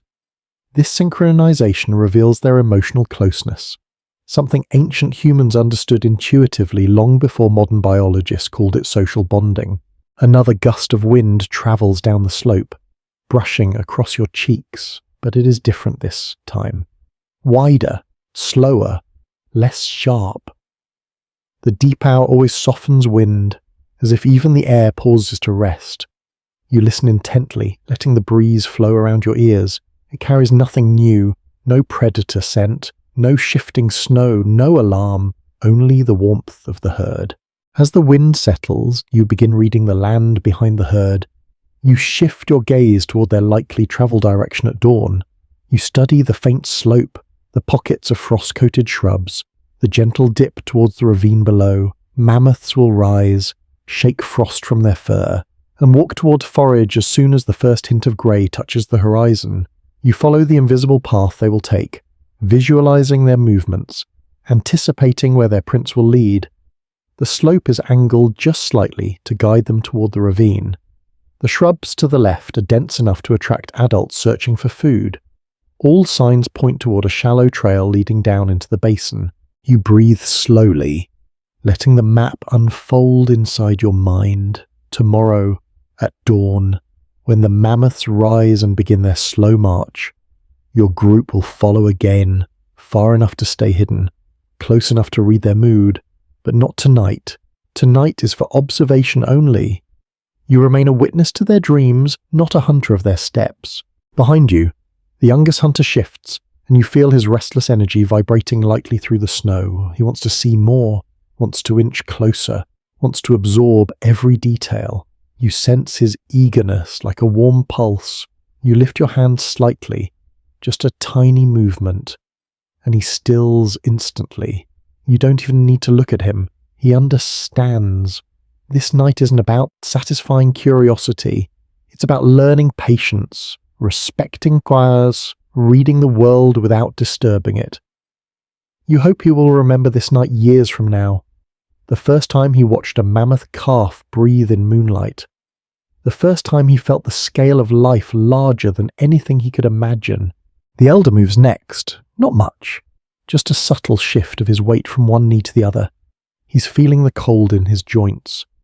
You hear the faintest creak of his leather bindings as he resettles. Even that small sound blends into the slope like a natural sigh. You sense him studying the herd with the same deep calm that made him such a steady presence in your youth. He isn't merely looking, he's comparing, building parallels between this herd and the dozens he has watched before. You feel the weight of that experience behind you. It steadies your breath. You return your focus to the herd again. The matriarch shifts her ear slightly, listening, but not to you, not to anything near. She hears something deep within the land, a far vibration, a shift in the wind miles away. Maybe the faint whisper of snow sliding off a distant ridge. Mammoths sense the world at distances humans can hardly fathom. Her ear flicks once more, then settles. She is not alarmed. You continue observing for a long stretch, 10 minutes, 20, maybe more. Time blurs into the rhythm of the giant breaths rising from the slope. You lose all sense of your own movement, your own breath. You feel yourself sinking with the land, matching your pace to the quiet world around you. Then the deep hour begins to change. Not suddenly, not dramatically, but subtly, like a small tightening behind your ribs. The cold shifts again, growing sharper. The air feels thinner, a sign that the long arc of the night has begun its slow descent toward dawn. You inhale deeply, recognizing the transition immediately. The elders always said you could feel it in your teeth. You always thought that was exaggeration, until the first time your teeth hurt during the deep hour. They hurt now, just a little. The herd responds too, though not by waking. Their breaths grow slightly shorter. The adult female nearest the calf adjusts her position. The juvenile twitches less. The matriarch's trunk curls more tightly. These are early signs of the body preparing to shift out of heavy sleep into lighter dozing before dawn. Your companions sense it too. Their breathing changes. Their shoulders rise with anticipation. You lift a hand lightly. We wait. And you do. You watch the slow, gentle stirring of the land. The herd remains asleep, but the world begins to form cracks in the stillness. Small movements, tiny shifts, early hints of awakening. You know dawn is still far away, but the deep hour has passed, and with it, part of the night's magic fades gently into memory. You take one more long breath, feeling the cold settle inside you like a quiet promise. Then you rise slowly, controlled, silent, deliberate, and your companions rise with you, each movement blending into the snow like a whisper. You turn your back to the herd for the first time, not as hunters, as students of the night. You step away from the slope, carrying with you the warmth of mammoth dreams, the map of their breath, and the knowledge that the Ice Age speaks softly but always speaks truth to those who listen. And now, as you step away from the slope and begin your quiet descent back into the softer winds of the plain, the world grows gentler around you. The cold that once pressed sharply into your cheeks softens into something closer to a whisper, brushing lightly along your coat, following you as though reluctant to let go. Your footsteps sink slowly into the snow, each print quieter than the last, as if the land itself knows you are easing toward rest. Behind you, the mammoths continue breathing beneath the moonlit ridge, steady, ancient, unbothered, carrying on their slow dreaming in a world that has forgotten almost everything else. You take another breath, deeper this time, letting the cold fill your lungs in an easy, unhurried way. The night loses its edges, shapes blur, sounds mellow into long, comfortable stretches of silence. Even your companions feel softer now, no longer alert, no longer tense, just silhouettes drifting alongside you in a slow, sleepy rhythm. The sky above blurs into a pale wash of stars.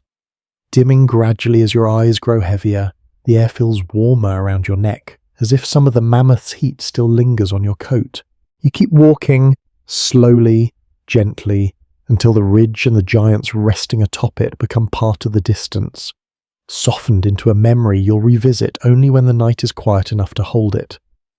The world hums with its own ancient calm, Low, soothing, steady. You breathe with it, step with it, drift with it. And somewhere inside that steady rhythm, your thoughts loosen, unwinding from the trail, the prints, the cold, the wind, easing into something softer, quieter, slower. Let the night hold the rest for you now. Let your breath settle. Let sleep come gently.